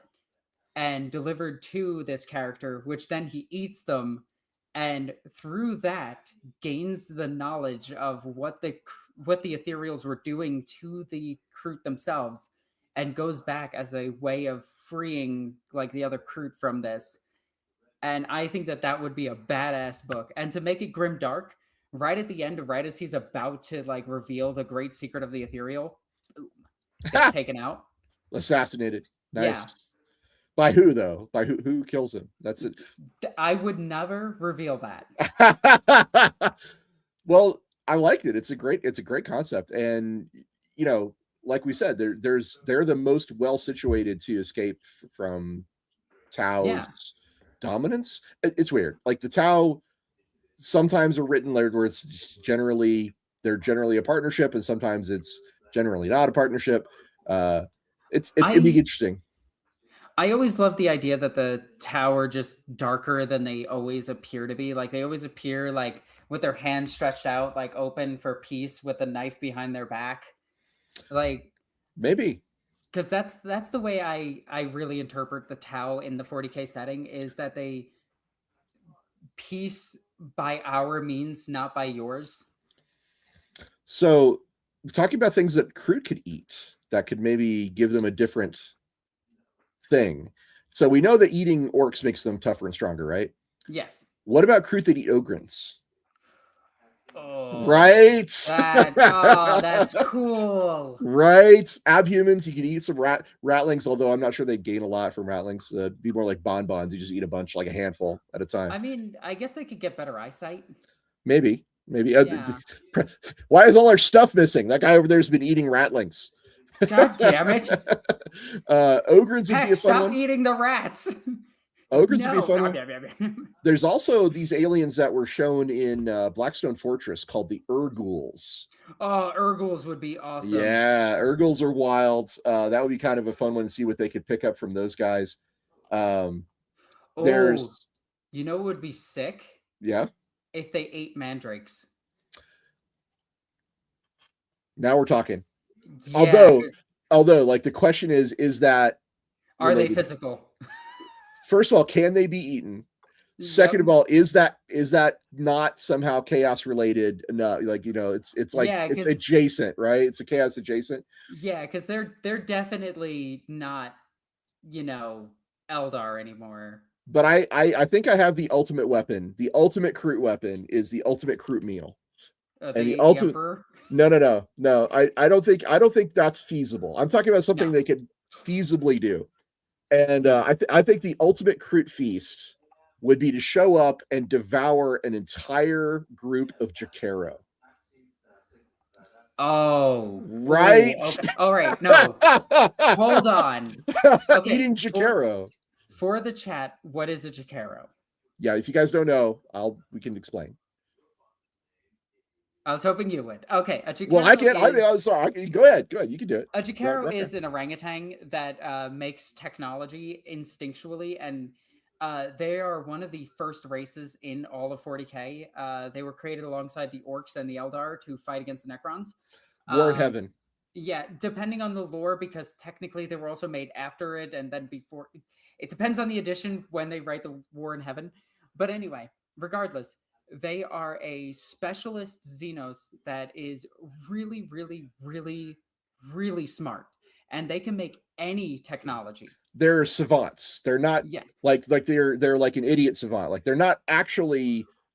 We wouldn't consider them sapient or sentient. Like they don't really like have civilization as we imagine it. They're basically an orangutan like alien that just like sits down with a bunch of parts and puts together a crazy laser rifle that's way better than anything else anybody has. My favorite thing, and then you talk to them and they're just like banana. They don't have. My favorite thing about them is actually in one of the I'm just gonna say Dark Heresy RPGs, but it's in one of those. So any of the ones that were released, where if you're mean to them, they actually use their tech against you. But if you're nice to them, they'll make good tech for you because they like you. And you can get things like their most famous thing is the digital laser, which is a ring that is a las cannon. They also used to have hoverboards that they would fly around on, like Yep. Back to the Future hoverboards. Yep. They are absolutely an incredible race that they have an innate intelligence. So this is something that is genetic. So if Kroot eat them, they might be pumping out war spheres like they're Or even higher technology. Jakaro yeah. can create really good tech, like Well, insanely good tech. I think one of the joke weapons in the Dark Heresy series is they can create a vortex grenade. Well, they specialize in miniaturization. That's why the Yeah. digital lasers are a thing. Like they put a las cannon that takes a space marine, like has to hold it like this, and they put that into a ring, like you just like a little Yeah. ring. You just like beep, las cannon. And they walk around with like 10 of these on at a time. Inquisitors sometimes use them in their retinues. That's how we know about the Trikeros. But that's why I thought they'd be a fascinating thing for the Kroot to feast on, because wow, would that change a lot? That would like all could you imagine the freaking what is it? The amount of rings that we saw on The Krootox, yeah, the Krootox and all of yeah, them yeah, yeah, actually yeah, yeah. did something. Like he'd be walking around with like a hyped up force field generator that can't be cracked by anybody. Just oh, monkey go smash. So this is why Kroot have immense potential. The basic concept is so cool and so interesting that you can apply it to all the other facets of 40k. They could eat custodians, although Yes, that's they can. very unlikely, but it's possible. And if they ate custodians, what would that mean? If they ate nulls, like I said earlier, what would that mean? There's a lot of things in the galaxy that you can already start feeling that creeping sensation up your spine where you're like, oh, that would be bad if the Kroot started eating that. Oh, Kroot eat a void whale. Right? One of Then those. they can have actual like. So for those of you that don't know, a void whale is a gigantic space whale that swims between planets and eats them on occasion. It can also dive into the warp, maybe. It As you depends do. on who's writing, As you do. you know. Uh, And sometimes they get demonically possessed, and Typhus uses them as a dropship. That was still one of my favorite moments. It's just a a void whale just comes down to the planet and just explodes on contact, and then all of these demons just come piling out of it. there's that type of felinids, the not the cat girl felinids, but the cat that Ivrain has, a Gyrinx, I think it's called. Yeah, the Gyrinx. And that has a special like ability to sense the future and things like that. There's a lot of really interesting stuff that can happen. I'm still just imagining them eating a whole bunch of like felinids and coming at you like cat bird people, like cat girl bird people. Well, mostly they'd just be snapping selfies, wouldn't they? I mean, yes, in case you don't know, cat girls are technically canon in 40k. It's a very weird thing, the felinids. We'll probably have to do an episode on abhumans at some point and just cover Yes, like all of them, because there's a whole bunch of abhumans. Yep. But anyway, back to the Kroot. Is there a particular Kroot character that you're a fan of? I mean, you've talked about Grek a lot. It's Grek. Let's hear Grek. So who is Grek? What is his deal? So Grek is he is a Kroot mercenary hired by Janice Drake to explore the Blackstone Fortress. He was also instrumental in saving Janice Drake multiple times, and Janice Drake even questioned his loyalty because he was more loyal to Janice than Janice's own men were to him. And while everyone hated the Kroot around it, the Kroot was so socially awkward that he didn't understand it. He just assumed that's how humans were, which was great. And he liked Janice Drake because he treated him nice. Like, keep in mind, Janice was super mean to him the whole time and did not respect him at all until the very end, when he wrote, at the end of his book, he wrote Xenology, which is the book in the lore. No, I think he wrote Imperium. Sorry, he wrote by the Biologist book. He wrote one about Liber Xenologist, which is different than Xenology. Yeah, very different. I get those two names really mixed up because of how close they are. But Grek was one of the few people few bird creatures that could explore the Blackstone Fortress and come out alive. He also knew about Chaos War bands. He had multiple connections, including one to a Ogren mafia boss, which is hilarious.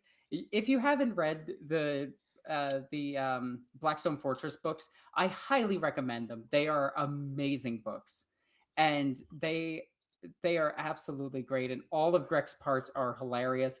Greg talks typically in the third person, which makes him my favorite kind of character ever. He's also one to help solve problems, and like he is an actual investigator too. He's played off as sometimes comedy relief, sometimes like really good friend. So he's got this really cool connection with Janice, where Janice is like this straight and narrow stick in the mud, and Greg is just like, I'm just happy to be here. But he's also a badass warrior who can go toe to toe with an Eldar. Like, he is very fast, and he fights a Chaos Space Marine at some point. That's really cool. My favorite is Angor Proc, because Angor Proc is literally Sitting Bull. Yeah. In case you don't know, Angor Proc got his name because he refused to give way to a higher ranked Kroot at the feast table. He's like, no. And they said his will was as intractable as a Kroot ox sitting on its haunches, which is why it's Sitting Bull. It's basically Sitting Bull. Yeah, it's Sitting Bull. But Angor Proc, he's cool because he's the guy, according to legend, who convinced the Tau to ally with the Kroot. He was the one who met the Tau at what's called the War of the Place of Union, which is where they made the agreement to help the Tau. Sorry, help the Tau help the Kroot kick the orcs out of their homeworlds. And he's considered like one of their greatest heroes. He also had a model that was actually a really nice little model. Didn't he have a Games Day model too? That's the Games Day model. It was like a special edition. Like, it's weird that Kroot have a named character and AdMech only have one on the tabletop. And he came out. I think he came out. Igor Proc's model actually came out the year I was at Games Workshop. So there's a lot of reasons why I'm like, I like this guy a lot. He reminds me of that time.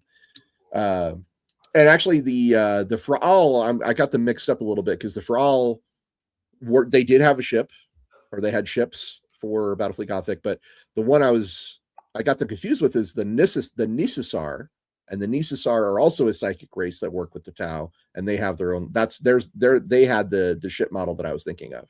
Yeah, I'm not sure the Fraal actually had made. Didn't Battlefleet Gothic towards the end of it have just a make a Xenos ship builder? Yeah. Shap is talking about it here. Nisisar Dows, that was the name of their ship. Yeah. Maybe they did have a build your own Xenos. They probably, the Battlefleet Gothic is one of the few games that has never been remade since its initial launch, and it was during a period where they had it was called Specialist Games, and they were all like a little mini imprint studio, like Forge World and Black Library used to be before they got folded back into Main Games Workshop. So, anyway, suffice to say, there's lots of fun, spicy things for the Kroot to feast on that would make them weird or very strange. The Slough, the worm people from Dark Heresy. Woo, that would be wild to get some Kroot that eat those guys. Holy moly. There's a lot of different things that they could just go to town on. Here's a really outside the box thought. Okay. Shouldn't be possible. All right, I love these. Shouldn't be possible. But what if we're spitballing, wild theories here? What if Kroot got the chance to eat a whole bunch of Thunder Warriors? I've made you do that several times in this episode. This is my biggest achievement. It's making Alexis go, "Oh my God, what are you talking about?" Okay, so for those of you that don't know what a Thunder Warrior is, they are a proto-Space Marine. They are the thing made by the Emperor when he had to unify Terra.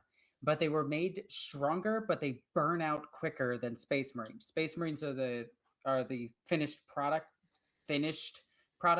It was revealed later on that the Emperor didn't fully finish the Space Marines, but nonsense later. But the Thunder Warriors are these crazy strong, insanely powerful almost like 3 of them equals 1 custodian, where 10 Marines equal 1 custodian. They unified Terra by just sheer annihilationism, and towards the end of the unification, the Emperor decided that, well, it wasn't really the Emperor. The Emperor wanted to get rid of them, and then Astarte used them to try to coup the Emperor, and then the Dark Angels and the Custodes and the Sisters of Silence destroyed them. Mount Ararat. Yeah. Which now, is in the lore, this is considered a very mysterious event, and everybody who's speaking about it is all very, maybe not kind of thing. But yeah, it's generally accepted that the Dark Angels were a big part of the destruction of the Thunder Warriors. And there's this destruction of the Thunder Warriors is a big reason why Horus eventually turned against the Emperor, because he's like, well, if you did it to them, you're going to do it to us. Yeah. Now, there is a few surviving Thunder Warriors during the Heresy. But they're scattered, and they're just mentioned to be on Horus's side. Well, no, that's not true. That's not true. There were Thunder Warriors during the Heresy, but they were more or less neutral. They were just like, we don't want any part of this. Okay, I thought they joined Horus. I mean, maybe some of them did. Yeah, maybe some of them did. But my understanding is that the majority of the survivors were just they didn't want anything to do with it. Yeah, I know most of them just kind of like did their own thing, but Anyway, I'm probably like misremembering, but I know some of them survived, and we know that one of them is in Trazine's vault, which implies that there's multiple in Trazine's vault. So there is the potential of Trazine trading them to the Kroot for something, and then the Kroot eating them. Listen, all I can say is it's a really damn good thing that Fabius Bile hasn't taken an interest in the Kroot, because oh my god. Does Fabius Bile know that the Kroot exist? I don't know. Like, he's busy. He's trying to create the new men. He's off doing his own, like, I will beat the Emperor by making the perfect organism. He's very obsessed with what he's doing, and he's dealing with Call and all this other stuff. So he's probably way too busy to like worry about minor Xenos species like the Kroot. But if he ever found one, The thing that bugs me the most about Fabius Bile, and I'm gonna say this when we do his episode, is that the Glanhounds never got tabletop rules. Well, a lot of his guys never got tabletop rules. But he had a whole army of them. And then he got an army list. It would make sense that he would have them. That's me irking about tabletop stuff and, being... We're dropping a lot of names here, and I realize a lot of you guys came over from Lorebeards Fantasy. So if there's ever anything that we're talking about, you're like, what are you talking about? Please tell me. Just drop a comment. Hopefully we'll be able to see it and respond, because we're going to do our best to be Wayland Yutani. Like, yes, they would. Yes, they absolutely would. That's terrifying. We do got 2 super chats real quick. All right, let's do it. Biofoot 7874. What if Kroot nommed Big E, like a finger at a time? So eating the Emperor would be, I mean, that would be world changing. That would be setting changing. That would be, if the Kroot generations after devouring the Emperor would be some insane stuff. Honestly, I don't even know where to start. They'd be super psychic. First of all, they'd be just like crazy psychic. Yeah. Immortal, most likely. Yeah, more than likely immortal. More than likely have the ability to revive. Have the ability to astral project. All kinds, just wild. Just like I said, it changes everything. Yeah. Could you imagine if like he ate the Emperor and then just went, I know what I must do, threw his armor off to the side and just sat down? Well, he'd get out a little handkerchief, just this is clean off whatever's left. Yeah. Turns into just a bird and sits on the chair. Well, it might be an owl, like a wise owl or something. Yeah. Anyway, but which is really weird since owls are kind of stupid as birds. Like, I've always found that kind of funny. Symbol of wisdom. Yes. Oh, Biofoot, you're back. Also in my head now, Big E equals Biggie Smalls. Yeah. I mean, Sure. There's also the chat saying that we missed a couple other supers. Did we? Can you? Looks like Necroplayer 97 had one. Oh, whoops, sorry, my bad. Necroplayer 97 says Wednesday stream idea in honor of Total War 40K. Design a dodgy Johan advisor. Oh, character for 40K. So yeah, in Total War, I there's have no idea what this is. So in Total War Warhammer, there's this guy called the Advisor, Okay. who he is the tutorial. He basically he gives the player hints, but he does it for every single faction. Wait, He isn't it is just Malkador? no, because this guy like works. He's basically an agent of Lord of Change as well. Like okay. He's associated with Chaos, but he can literally be in anybody's court to give advice to the player. This is a really good idea. We could do a Watcher in the Dark for it. Well, that would be it. We should do this. We should do this stream though. This is a great idea for a stream. Yeah. I'm a big fan of this. I should make a note of that. And when Lord Vorn has one up as well earlier. Lord Vorn says, in Elemental Council, it's changed to more mental conditioning. Tau do not have words in their vocabulary to even contemplate harming an ethereal. Yeah, I'm sure there's nothing sinister about that whatsoever. Yeah. Nothing definitely pure not. as the driven snow. Not at all. They have never thought about harming the ethereals. They just kind of just came along one day and just, everyone was like, oh wow, why are we fighting? Oh man. So what do we have left of the Kroot themselves? I think we've actually covered all the existing. So we talked about the lore spear, the long spears. We talked about the fire stalkers.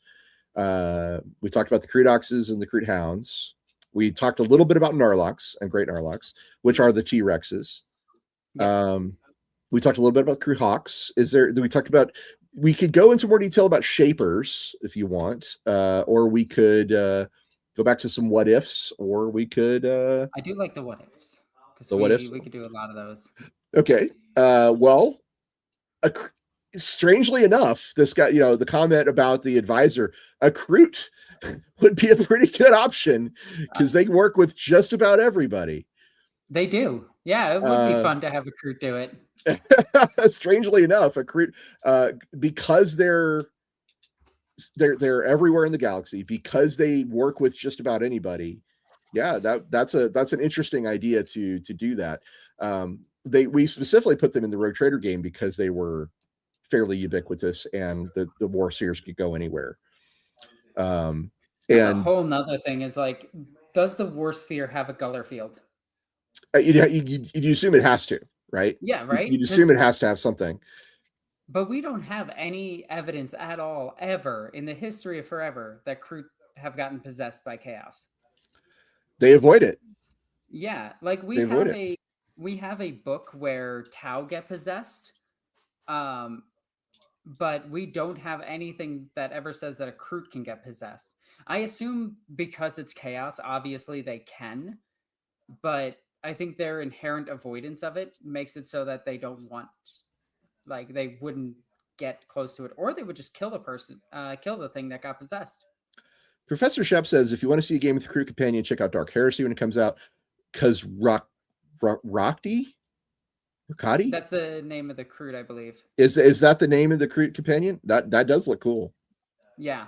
And it looks like the right kind of Kroot name where you're like, I'm not sure how to pronounce this.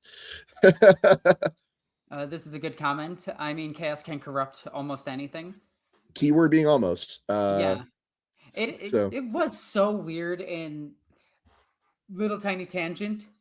It annoyed me that in the book where the finale of the Horus Heresy, when the Emperor went up to Horus's flagship with his custodians that almost instantly got corrupted by chaos, why didn't he bring any Sisters of Silence with him to prevent that? Like, I mean, if only I had something that works against chaos that is completely immune to it. Dang, can't think of anything. I'll just bring these guys with me.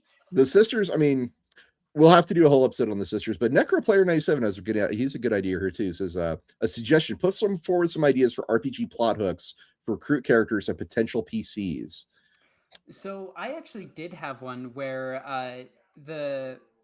the whole setting starts off with a crashed Arvis lighter, and your party just so happens to be on it. You know, you're kind of like meeting at the bar, or like multiple aircrafts get shot down. Whatever. You survive a crash, and you have to go through a forest. And in this forest is a Kroot village, and you have to navigate both socially and monetarily with the Kroot in order to pass by it safe. And I actually made multiple Kroot NPCs that would trade with you or be reoccurring characters in the campaign. And depending on how you treated them, like I had a notepad and everything for how you treated them. If you were mean to them in any part, they would come and hunt you down. And if you traded well with them, they would actually come and find you to trade more with you. So you know how at like the end of an adventure, you would go back and see the Inquisitor and get new war gear. Instead, because you were on your own and you were just a ragtag team trying to survive with no Inquisitor, you would actually run back into that Kroot, and that Kroot would be the one giving you your new equipment. And they would be giving it to you because they know that you have given them something good in return. So if you did well with them socially, they would help you out. And if you potentially saved their village, which was one of the key plot points in my RPG, was you were trying to stop orcs from getting to it.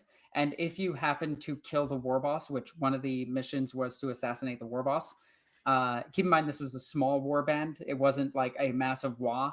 It was just the Kroot were fighting the orcs on their planet constantly. And if you killed the war boss and got back to the Kroot would be like a lot stronger because they would have won the war against the orcs themselves. Or if the orcs won and you made deals with the orcs instead of the Kroot, because it was freebooters, if you made deals with the orcs over the Kroot would be much weaker and they would hate you. So I made I used the karma system in the game itself for that various reason. And I had a whole setting where you had no connection to the Imperium and you were just navigating between two extremely dangerous Xenos and trying to make it so that you weren't killed, you weren't the target. But yeah. So for a Kroot to be a role-playing game character, typically you need that like really good reason to get out into the world and adventure, right? You don't want to just sit at home like a hobbit. You need that reason to leave the nest, if you will, for Kroot. The character I played in the Rogue Trader game was a foodie. He just wanted to experience more exotic tastes and more flavors. He wanted to see everything the galaxy had to offer. He looked at the stars and saw a smorgasbord. He was like, I want a little of this and a little of that. And he, that was the reason why he went off to work with a Rogue Trader, was to get the most exotic and most unusual tastes. But another example of a good reason for why a Kroot would be out doing adventuring things, perhaps he's in exile from his kindred or a last survivor of his kindred. Perhaps he's searching for a new kindred to join, or perhaps he thinks maybe he's carrying his genetic legacy of his kindred back to Peck and needs a ride, and that's why he's a mercenary. He's like, I'm just trying to earn enough money for a ticket home, man. You could have a Kroot who got like a brain injury and can't remember a lot of things, but he can if he's eating a particular type of food. Like maybe if he eats brains, he can remember more of what he's lost, trying to recover, the memories of the life that he once had by going out and devouring things. Obviously, there's the idea of revenge as well. If you're that last survivor of your kindred, maybe you're tracking down the guy that wiped them out. Or maybe you're like a Kroot Indiana Jones, and you're out there like looking for other lost kindreds or maybe homeworlds that may have dropped off the radar of the Kroot culture, Kroot civilization. Maybe you're one of those rare Kroot technicians who's like, we have all this industry and the Shapers tell us not to use it, but they're wrong. Damn it, they're wrong. I have to go out there and prove them wrong. You play Kroot capitalist? Yeah, or a Kroot techie, like imagine a Kroot just draped with like wrenches and maybe he ate a mech boy and he's just like, I know now what we're missing. We're missing the capability of building giant things. Imagine a giant robot chicken, stuff like that. Maybe these are all reasons why you might want to leave and become a Kroot character. I don't know if those are plot hooks, but there's certainly motivations. For a way to get a Kroot into a campaign, if you're running with an Inquisitor or Rogue Trader, or, well, it only really works for the Inquisitor and Rogue Trader. Maybe a mercenary group, depending on if you're playing Imperial Maledictum. There's a lot that you can't really do too much with Imperial Maledictum. Go ahead. You'll just talk about 40k lore all day. Hell yeah, we do. Welcome to the channel. This is what we do. But one of my ways that I always include Kroot into my campaigns is an Inquisitor is going to a planet that they don't know much about. They need to navigate. They need a local navigator. They could, if they're a more radical Inquisitor, choose to take a Kroot. The Kroot is expendable. It's more expendable than a human life, easily. Like, I would sacrifice 10 Kroot over one human, and I don't even like the humans. Somebody clip that part. Yeah, somebody's going to. But an Inquisitor would definitely sacrifice Kroot over humans and would use the Kroot for their own gain. Now, a Puritan wouldn't do that, because they kind of hate all Xenos. But a radical definitely would, and even maybe a moderate would if there is enough there that they need it. The Kroot might also just be an emissary, like it's come to talk peace with the Imperium. Like, hey, get off our planet, and we won't attack you. So it's important. You made some really good points there. The Inquisition, though, like there's a lot of nuance there. Like you could technically be a Puritan Ordo Xenos Inquisitor and say Kroot are not the threat. The threat are Tyranids, and therefore I'm going to focus on them, and I'm not going to worry about the Kroot until after we deal with the Tyranids. Yeah. So it's entirely possible to be a Puritan and be like, I'm okay with this guy for now, right? Kind of a thing. Mm-hmm. There's a lot of nuance in there, but there's a really good post here from sorry, where is this one? Survivor. Check out this one. Survivor says, y'all gave me an idea. Chicken Boo the Kroot, but he has psychic powers to masquerade as other races. Like the ones that fought the Silver Skulls. They could cover themselves in an illusion. So that's absolutely a thing. Can you imagine a secret Kroot? he's wearing a human suit, using his psychic abilities. He's Chicken Boo. Yeah. And he just wants to experience what life is like amongst other cultures. Maybe he's curious. Maybe he's restless. And for a Rogue Trader, it's even easier. Rogue Traders hire mercenaries from all races all the time. So getting a Kroot into a Rogue Trader campaign, super easy. Rothian Fairmoon says, I would definitely imagine if a Kroot valued you as a member of their group, they would try to give you all kinds of food as a gift, or eat you, because eating you is considered respect. Mm-hmm. I still love the idea of the freaking bat belt full of snacks. Yes. And somebody said delicious in Galaxy. I'm like, I now I can't but help but imagine a Kroot Laios. I don't know if you're familiar with that Delicious in Dungeon. Laios is the guy in Delicious Dungeon who enjoys eating monsters and trying this new cuisine, even though it's considered taboo in his culture. And he's always like, hey, have you had monsters yet? Let me tell you why it's really cool. So maybe I can almost see in my head like a Kroot evangelist being out there in the galaxy saying, actually, eating other species is great, and here's why. And like maybe even building a cult around the whole idea of devouring, like in a weird way. Go ahead. I got one for this. So we know that in prolonged wars against the orcs, Imperials will eventually just eat the orcs because they're simply running out of rations, and they will consume the orcs. That is a thing that happens in a few books. I'm just imagining the Kroot just being like, you're not making that right.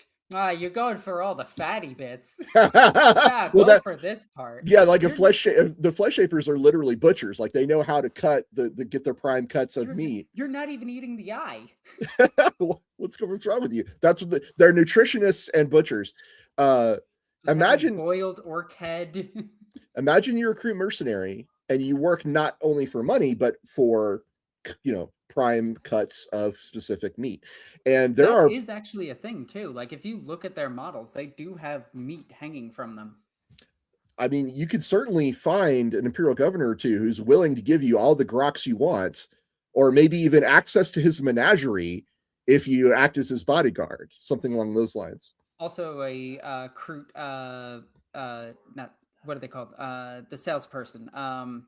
Like coming to imperial governors and just selling them exotic Xenos weapons in exchange for meat. Or the bounty that they accept is not just, it's like that, wanted, dead or alive. Alive, you get the prime rib. Dead, you get, the haunch. Yep. The Rocky Mountain oyster. Elemental Exposure 3730 says, what if they get a finger of Fogrim from Trazyn? So Trazyn the Infinite is a Necron lord. I forget the specific type, but he's one of the very high ups, and he has a massive collection of things, including a clone of the Primarch Fulgrim.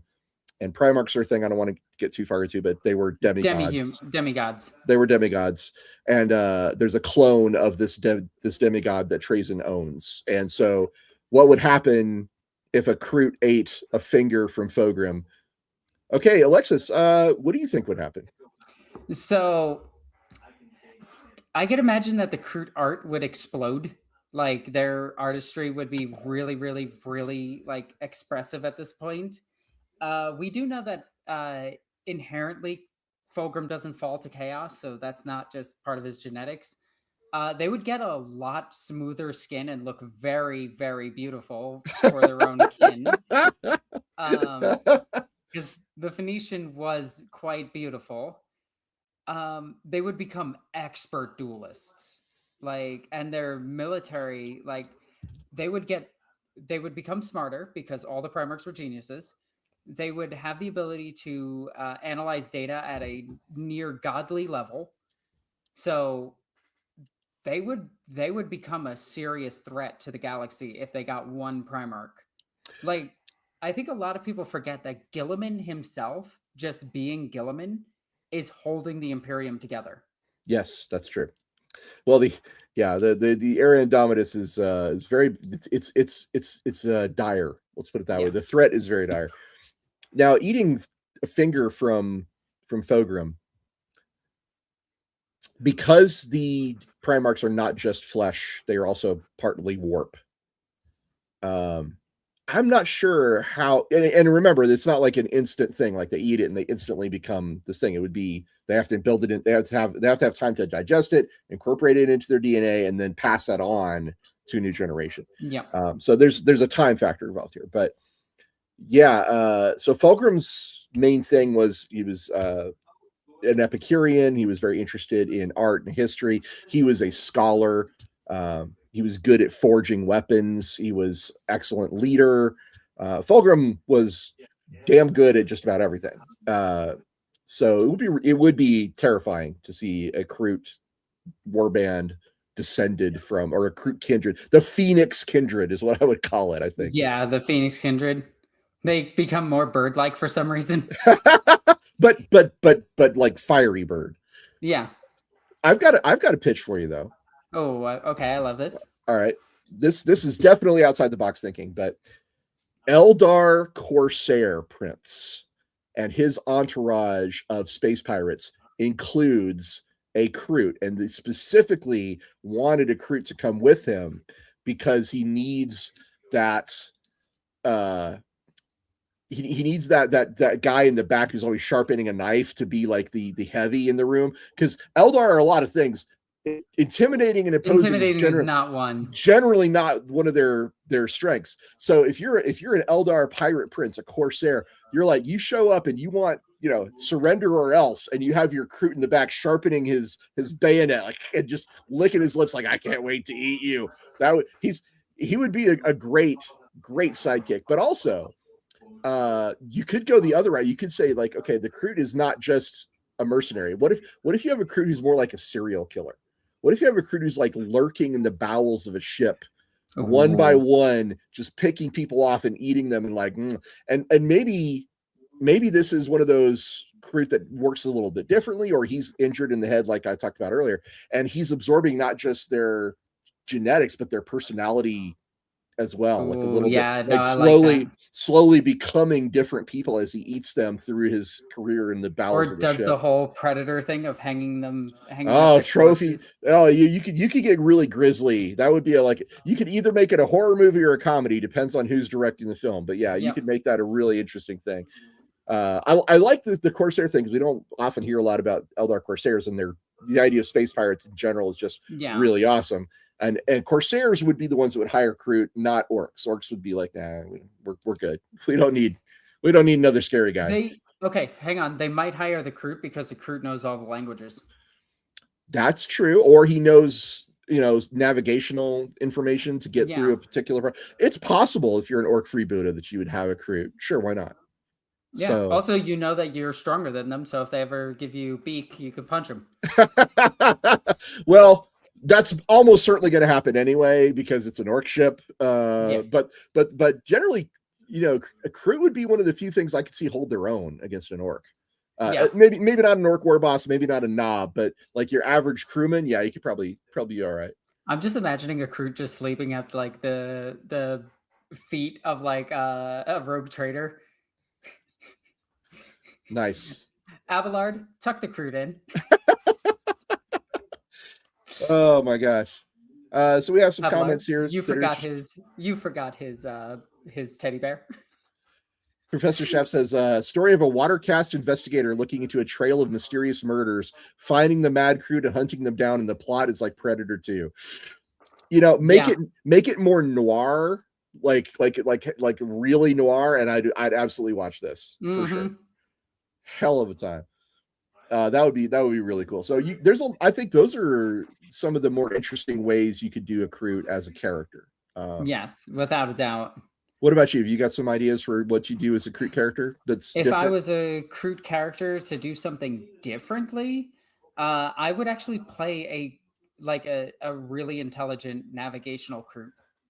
Like, I know where Peck is, and you don't know how to navigate the warp, but I know where Peck is. Oh, I have a point of reference. That's maybe how the Kroot Hawks navigate, because they do have an instinctual pull towards Peck. Maybe that's okay. Wow. So now we might have an inkling of how the Kroot Hawks navigate through the warp. Is they don't use the Astronomicon because they're maybe not psychic, but they have that connection to Peck, and they're like, I know where Peck is, therefore I can triangulate.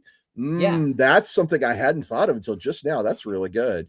Yeah, because really imagine the first rogue trader to discover that. They're going to make a shit ton of money, because they're going to be able to navigate the Cicatrix Maledictum safer. Because they don't have to. Because they don't have to worry about the Astronomicon. Yeah. Yeah. That's interesting. I'm very interested in that idea. That's wild. There was a question that we got.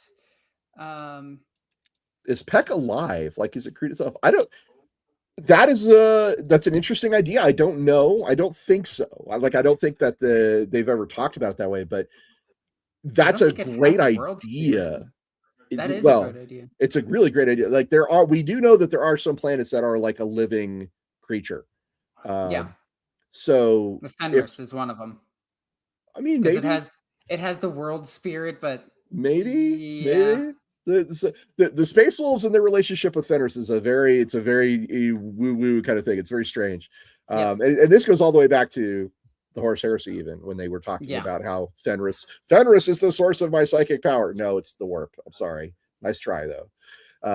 I always imagined that it was actually like because in the Wrath of Magnus we find out that there is a demon on Fenris, and I just imagine that their source is the planet is actually them channeling it through the demon through the warp. Maybe that's an interesting idea. But so Peck is a living world. Great concept. Would be cool.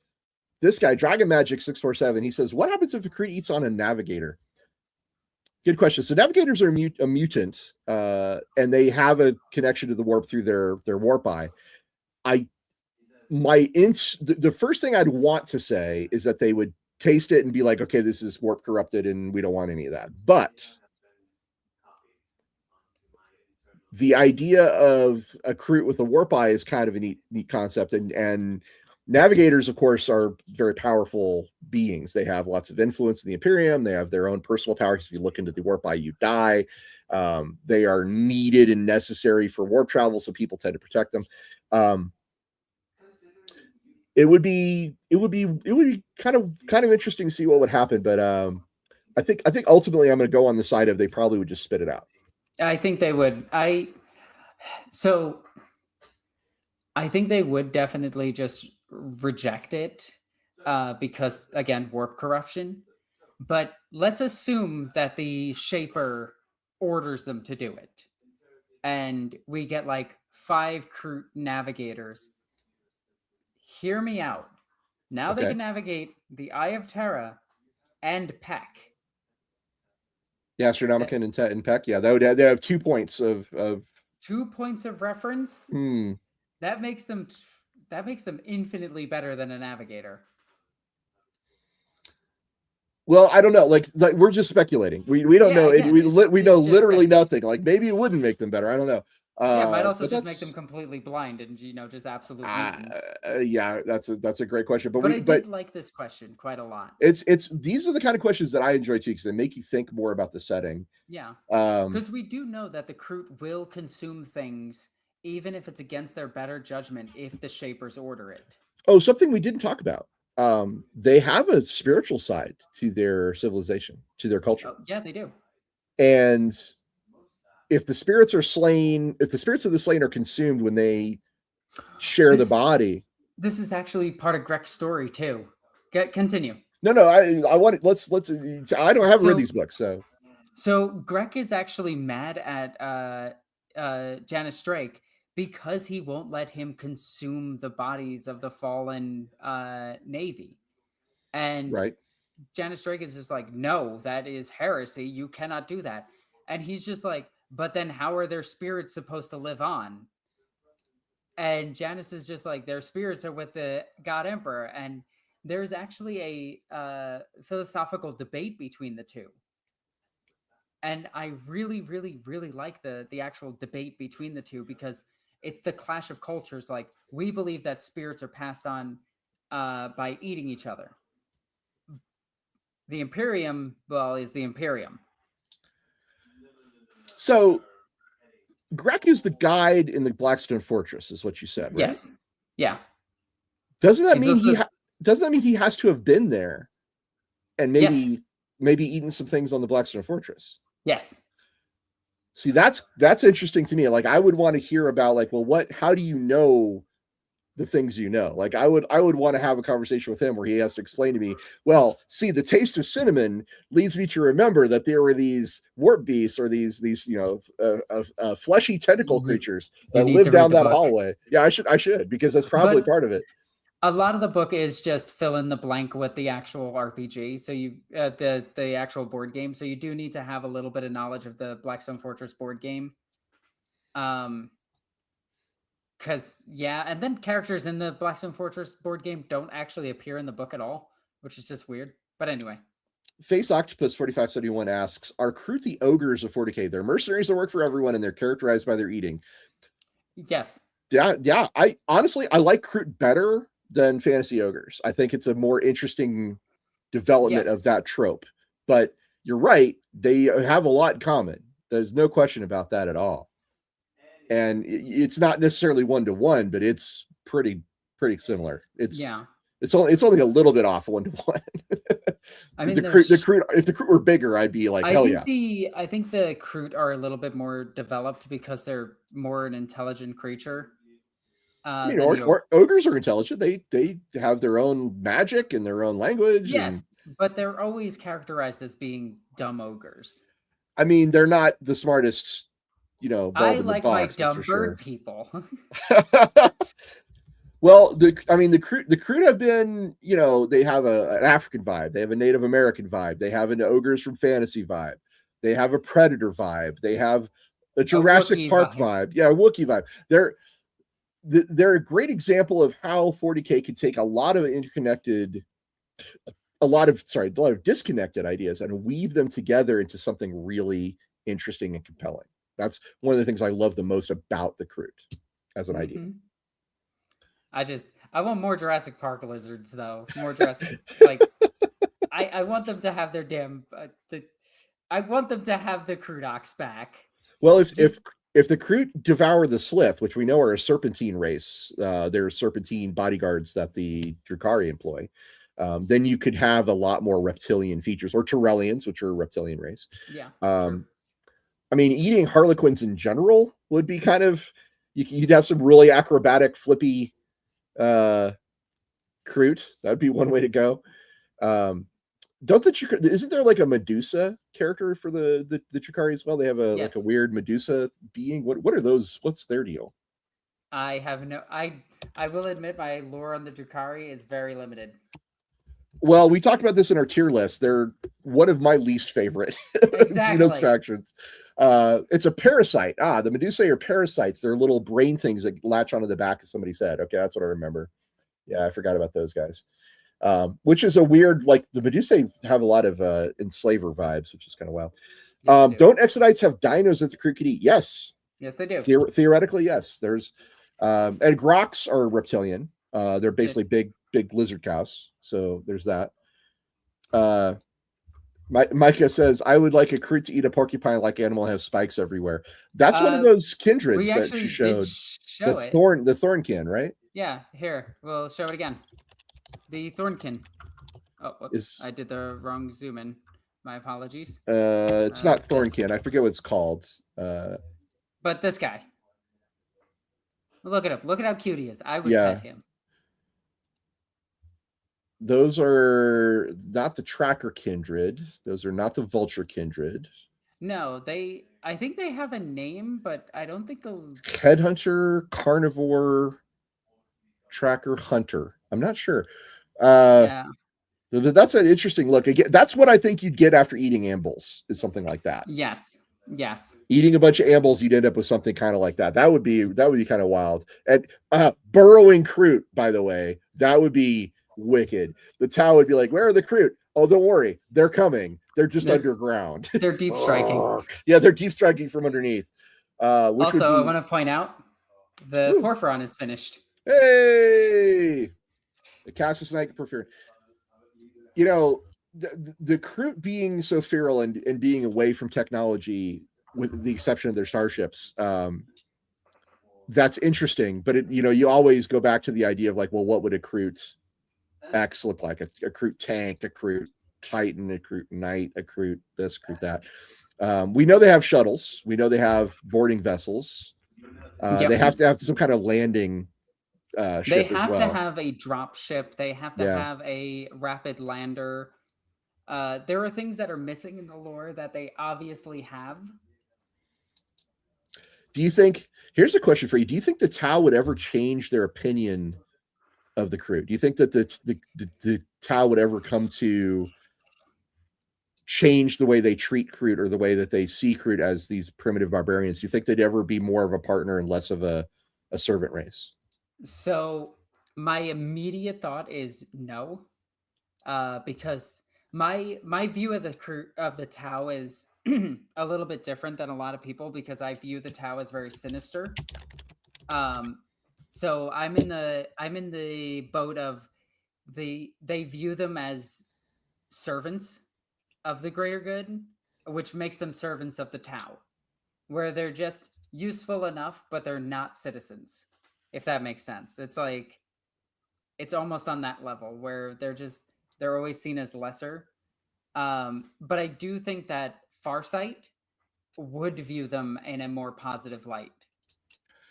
Oh, so apparently Lieber's Xenologists, which is that book by James Drake, it says that Kroot can change their own morphology if they eat enough. So Kroot that ate enough of the Emperor could change himself, not his descendants. Is there enough of the Emperor left?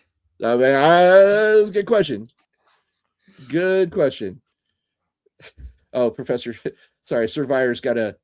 Do you plan to show us any Kroot on your Xenos Tourette? The Quizzer Ian Malcolm. Yeah, that's a Jurassic Park quote. Amazing. Micah says, "What if they eat an enslaver?" I mean, probably too much warp. I'm guessing that would be another one they'd spit out. But I mean, that would be scary if they could make it stick. What if they ate a vampire? I mean, we don't know enough about them to tell. Yeah, because there's only like a tiny paragraph about them. The Clawed Fiend. Remember the Clawed Fiend? Yeah, that would still exist. Yeah, what are those called? Wait, other than Clawed Fiend anymore? They were taken out of the most recent book. But they used to be a thing. They had a mini and everything. Yeah, they had a mini all the way up until like 6th edition. Yeah. Clawed Fiends. With the Finecast, and then GW got rid of Finecast. Yeah, those things were nasty. They were basically big gorilla predator things with gorilla sharks, basically, is the way I'm going to say it. Here's a good comment. Yeah, Micah says, auxiliary are all second-class citizens. The Tau want others to assimilate to their culture, never the opposite. Yes, that's true. However, I'm going to throw this out there into the universe. If anybody could make the Tau respect them, I think the Kroot are the ones that have the most potential to do so. Yes. I think if the Kroot organize themselves, just form a Kroot union. I think if they really wanted to, power. I think if they really wanted to, I think the Kroot could force the Tau to see them as equals. The Kroot should rise against their oppressors. Oh, hawk on the Kroot union. Kroot eat blood angels. Get the Black Rage and to think everything's Horus. That's Horus over there. Let's go eat him. I have always viewed that lore as just dumb enough to be 40k lore, where it's like, oh, that's tragic, but it's also stupid. Hey, does that Land Raider look an awful lot like Horus? What, brother? Nothing. Yeah, so the Kroot were actually a sketch back in the 3rd edition codex when they showed all the different aliens. They showed a Necron, they showed a Crud, they showed a Clawed Fiend, and they showed some kind of tentacle creature. I remember that. The tentacle creature is a Spore Mine. Spore Mine. Okay. Yeah. Okay. But that sketch, all those creatures have models now, except for the Crud, which that's fine. But What's really funny about that picture is before the Spore Mine was added to the Tyranids. It was after that picture was done that the Spore Mine was added to the Tyranids afterwards in 3rd edition. Well, I'm sure it's not important. It will never come back to be a thing. Oh no, not at all. Not important. But I thought it was funny that there's several like Xenos creatures that just became Tyranids. Like the Gene Stealers became Tyranids. The Zote was part of the Tyranids and now isn't. The Spore Mine is now a Tyranid. Okay, here's another absolutely wild thought. Just really way out there. Okay. The Kroot are the descendants of the Men of Stone. I know. This is my best one yet. I've gotten her to do that size several times. Okay, hear me out. I hate it. I hate it. Thank you. I hate it. But for the chat, go ahead and explain what the hell the Men of Stone are. Well, we don't really know. Like, to be clear, we don't really know. But the theory, the idea is that. So, sorry. Let me go back a little bit. What we do know is that during the Age of Strife, humanity went to war with groups called the Men of Iron and the Men of Stone. And the Men of Iron are definitely Transformers. Have pretty definitively been shown to be robots with AI. So we had a war against the machines. The Men of Stone, in my headcanon, were genetic creations rather than technological creations. Kind of like replicants from Blade Runner or just like Fabi Smiles' New Men. Basically, they were a way to create a subservient race of sapient beings that were flesh instead of metal. That's what in my headcanon, that's what I think it is. And the fact that the Kroot are so adaptable genetically, and the fact that they're so far away, because Peck is definitely very far away from Terra. galactic fringe, compared relatively speaking, for Terra. There's a certain amount of sense that could be made there, like the idea that maybe some of the Men of Stone fled from the war, they founded this world, and they changed themselves to look no longer like humanity, but still maintain some of that adaptability that had been bred into them. I know this wild, nothing I'm saying right now is true, but it's a really interesting idea, and I just thought I'd throw it out there in the universe. I appreciate the idea. I think it's really cool. But I do think that GW has moved past. Oh, yeah. But I really like the Men of Stone thing. But I always thought the Men of Stone whole like my brain every time I hear Men of Stone is just that's the Leagues of Votann.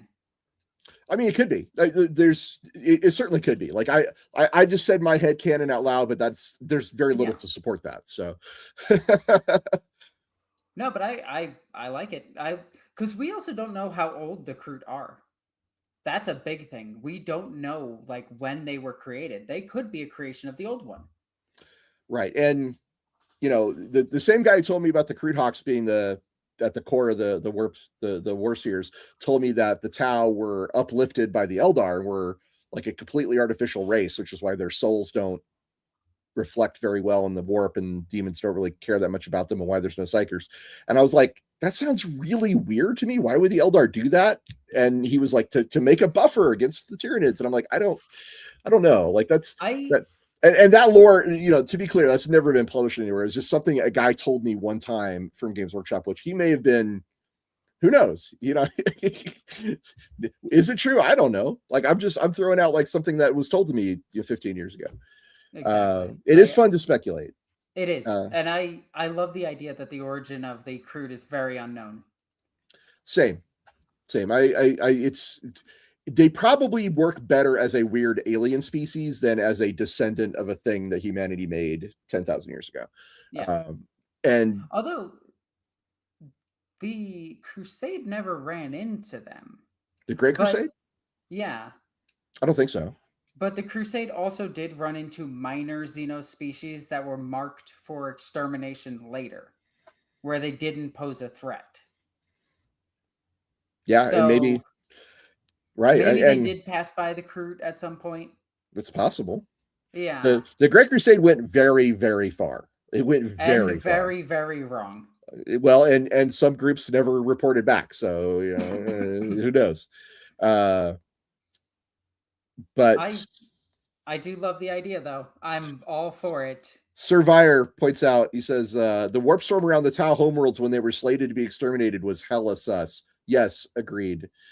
Yeah, that's why that's why I like the theory that the Eldar created them, because the Eldar can create warp storms. Like, that is one of their biggest psychic powers.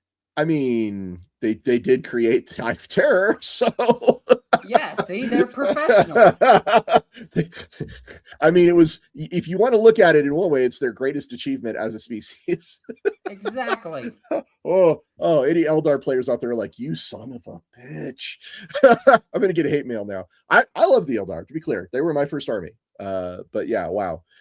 We're definitely doing some out there stuff. Do we have any minis to show off this week? I'm actually grabbing them right now. Okay, so I'll keep talking about Kroot for a little bit longer. Just give me like 2 more minutes. Kroot would, people who would probably not hire Kroot. Mechanicus, I would say. Ooh, that depends, though. Right? I mean, it opens your mind and start thinking, well, maybe some of them would, maybe some of them wouldn't. Because the Mechanicus does have its own, like, what is it? Its own, like, philosophies where they can be almost heretical. Yeah, I think the Mechanicus would look at the Kroot and say there's nothing there that we can't do with technology, and we'll just do with technology instead. I'd rather have a servitor than an alien with a gun, because my servitor can have a gun, right? Yeah, exactly. And I don't think, although like some guy like Belisarius Call might do it just to, like, hey, I want to know more about this species. Sure, hear me out. They might want the Kroot technology, Because there is a subsect of Mechanicum that studies Xenos technology to make their own technology better. Yeah, they're called heretics. Well, no, there is an actual faction within the Mechanicus that does this, but they're not heretics because they view the Imperials as superior, but they need to know the enemy's tech. Well, Call is one of those kinds. He's more interested in learning about Xenos tech to say, how can we make our tech better rather than that because it is tech heresy to believe that Xenos tech is superior. I want to be clear about that. But actually, so here's a quote from Gabriel Hayabe. I'm sorry. I'm doing my best. Haiti. In the Tau, the Regent saw traces of the work, not of the old ones, but others of their progeny. This is something that Necron said. When did Necron say this? Was this Trazen? Was this Infinite and the Divine? Because, maybe that's the thing. If it's from 5th edition, it's no longer canon. Oh, Hawk Oddly is a man of culture. Kroot certainly have a pecking order when it comes to preferred planets. You, sir, are a man of culture. I admire you. Well done. Alrighty. Oh. Deathwatch RPG. Woo! Represent. That's awesome. The Outer Reach supplement. Thanks for reminding me about that. Okay. Wow. When did that come out? What edition? What year did that come out?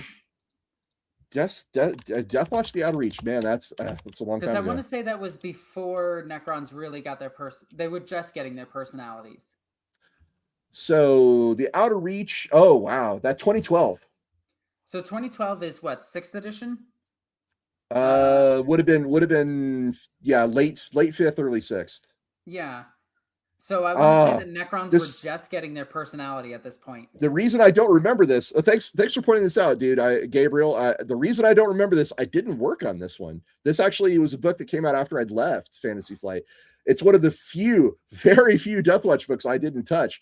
That's awesome. Although there are some big 40K names of authors. Owen Barnes and Andy Hoare worked on this, and those guys are major 40K writers. They both work at the headquarters right now, if I remember correctly. So that's very interesting. You're talking about the Subakar dynasty, I believe, from the Jericho Reach. That's wild. Okay, wow. Somebody brought up a book I had completely forgotten even existed. That's amazing. How dare you? You're supposed to be a professional. You guys are champions. You're champions, I tell you.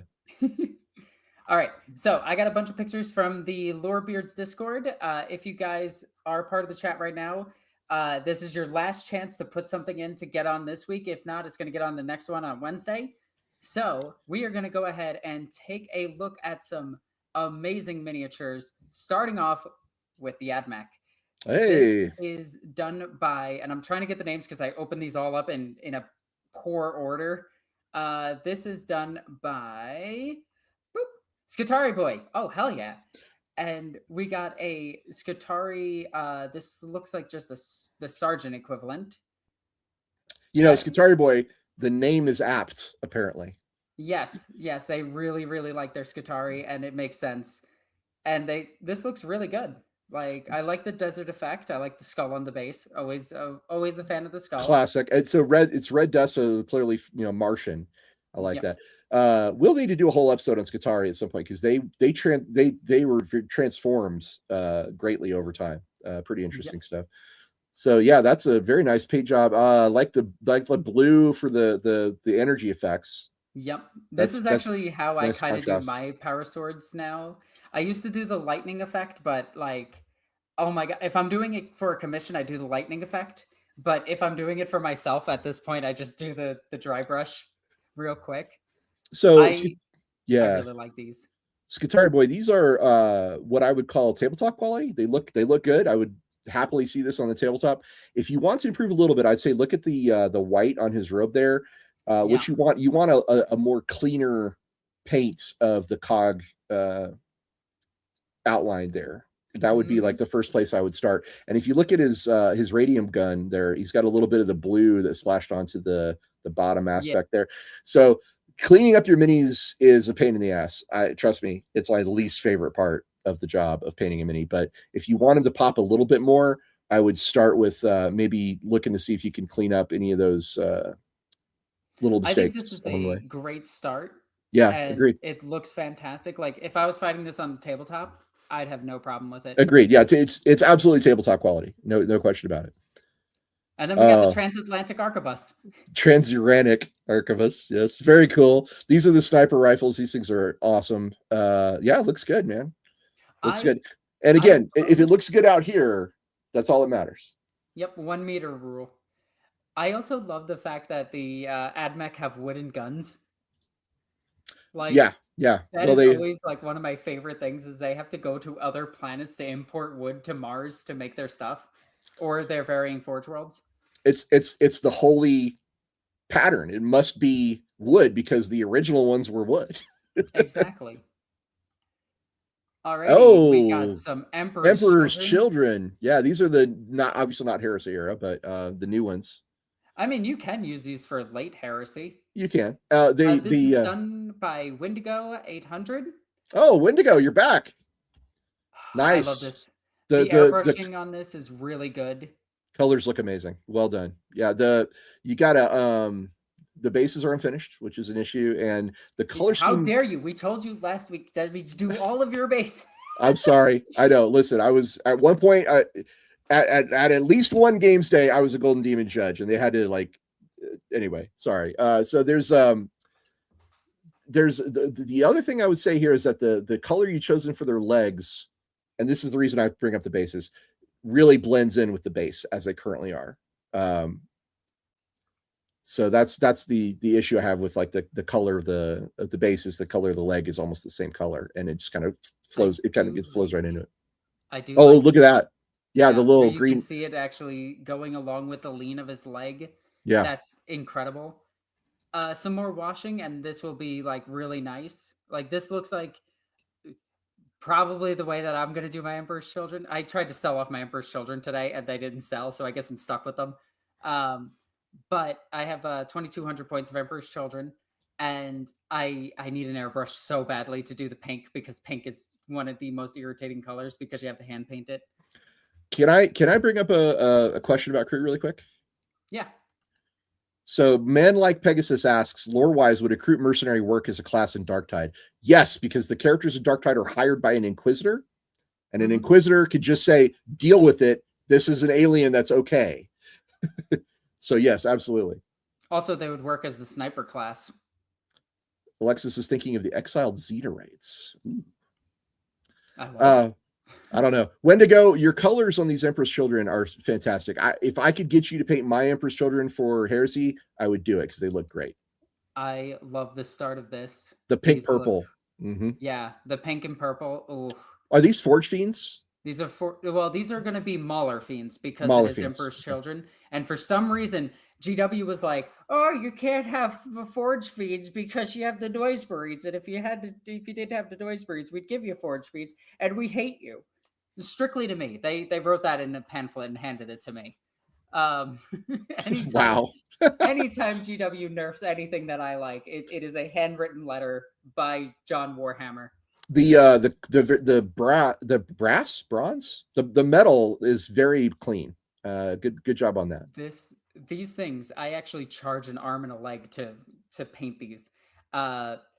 These things are so goddamn. They take so goddamn long. So the fact that you did all of the trimming, damn, very nice. Good job. Yep. Moving on, we have more Emperor's Children. I think this is still, is still Wendigo. Hey, check out those bases. Hey. We got a Lord Exultant in the front, a Demon Prince with his wings off currently, probably for transporting. This is actually a really good list. Like, this is the list that won our last tournament. So this is really good. I like the whip. The whip has a nice color to stand out from the rest of the model.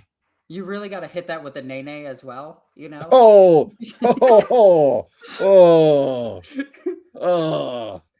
Okay, wow. Ooh, look at this guy. This is done by Halo, and this is in the Discord. This one was just posted like a few seconds ago, and I love this because this is how I do my... I'm pointing over here because this is where my second screen is.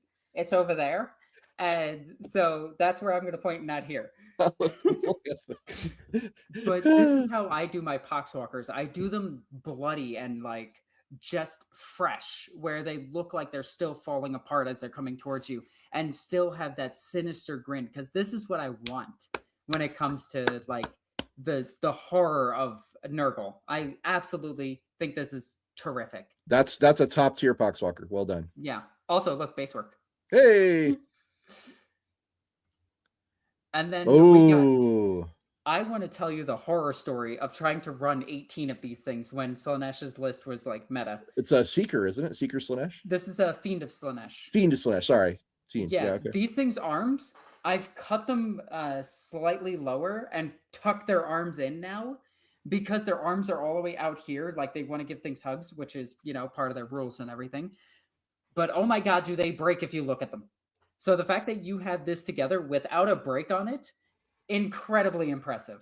Absolutely love this. The reds on the legs and the tail are really well done, and they contrast beautifully with the purples and grays that you put on the flesh for the rest of it. I also like the little bit of lipstick he's got on the end of his snout there. That's very Slaanesh-y. Yeah, very Slaanesh-y. Dig it. The thing that I like is the Warpstone glow eyes. Yeah. That is insanely nice. Very nice job. Yeah, well done. And that's an example of how to do a base quickly and easily that still looks pretty good. Or you could do what I do and just go to your local beach and get black sand and then cook it in the oven. But that's just because here in Iceland we have the best beaches ever. I'm very lazy when it comes to basing. This is the other side of that. Oh my God, those fins look amazing. Yeah, the fins. Nice work. Again, look at the jewels. Like, this is zoomed in way more than it needs to be. Oh yeah, like, that's from here. But incredible. That's gorgeous. Gorgeous. Like, this looks insane. Like very well done. Yeah, absolutely. Another Poxwalker. Oh no. This is a Chaos Guard, Trader Guard. Yeah, this is the Trader Guard. You can just use it as a Poxwalker as well. That's the best part about having a human-looking Nurgle thing. Yeah, gotta love it. Okay, the bloodstains on the armor and the legs and the arms, and the head. I mean, and look at the axe. There's blood everywhere. Love it. Well done. Also, oh yeah, I got called out. I'm saying that my beaches are better. Some people have called me a son of the beach. Those people, they have really nice opinions of you.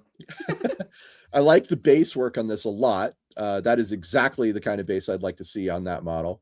Yeah, this is pretty good. I would say this is above tabletop quality. It's something I would be very proud to own right there. This is also done by Halo. They posted a lot of miniatures, so yeah, there's a good chunk here.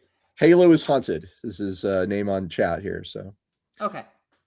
I am going to say the name that appears in the Discord. No, that makes sense. Makes sense. No, that makes sense. I was pointing out he's actually in the chat today. Yeah, I do love this face. I love the blood coming out of the speaker that's lodged in his mouth. I love that you have different vials chems going in. I love the highlight on this. I love the blood trickle all the way. You have the highlights on the tubes in the back. Base work is very well done. It actually looks. You did the same thing I did, where you glue the Space Marine down first and then build the base around it, so it looks like the Space Marine is stomping into it. So I appreciate that. Solid. And then the other side of them, I love the flesh on the back. I do feel like this is a bit too clean for this miniature, but that's just me. That's just a little personal thing. This looks really good. I love the blood drip on the ground. So I'm gonna be contrary. I'm gonna say the clean pouches are actually important, because it provides a contrast. And that is true. And the Slaanesh Marines are generally all about extremes. They're like, I can see a Slaanesh Marine who's like, my pouches must be perfect. Everything else is, whatever. Blood, stain it with blood, whatever. My pouches, they must be perfect. Like, I can see that. Also, the backpack on him was really, really good. Yeah. And then we're moving on to a Deathcore Krieg Commissar. And again, I think it's just an officer. I don't think it's a commissar. Yeah, this might just be an officer. I always get confused with their commissars because their commissars look just like their officers. This looks like it's the one from the command box. So it might be the command squad. Orange for a power weapon is a bold move. I appreciate it. It's Like, different. It's yeah. different. I like it. They did have another picture with but the lighting kind of sucks on it. Oh, actually, well, it brings out a little bit more under this light. Again, if you're taking photos of your minis, just be, a little bit of advice: throw a white sheet of paper underneath it and put a white sheet of paper behind it so that the light kind of goes all over the mini. Yeah. And then we can move on from that. We have. Oh, sorry. Halo says it was a commissar, but he kit bashed it for his kill team. Ah, okay. Yeah, that's why I got confused for a second. So me too. Typhus. Hey, there he is. The sole reason the Death Guard are corrupted is this guy. This guy right here. This asshole. It's all his fault. And Erebus and Typhus. You didn't have the plague of flies following him, which is fine. Most people don't put that piece on this miniature because it does snap off if you look at it. I love the use of the, if you look closely here, you can see that it is discolored brass. I like that. I like the Nurglings hanging on and actually grabbing part of his guts, and you got the gut color correct. I like that. I like all the attention to detail underneath the armpit. This could use some work, but that's about it. I do like the white helmet stained all the way down to a green, and the base work is really good. Yeah, I agree. The base work is excellent. Yeah, and the white is important because that's the original color of the Death Guard. Yep. Corroded white. And then this is done by Lenny. Wow. It's Bellicore. Holy moly, look at that. Is that how the model comes? Or yes, this is how Bellicore comes. With the base and everything? Holy moly. He actually comes with a dead Primaris Lieutenant.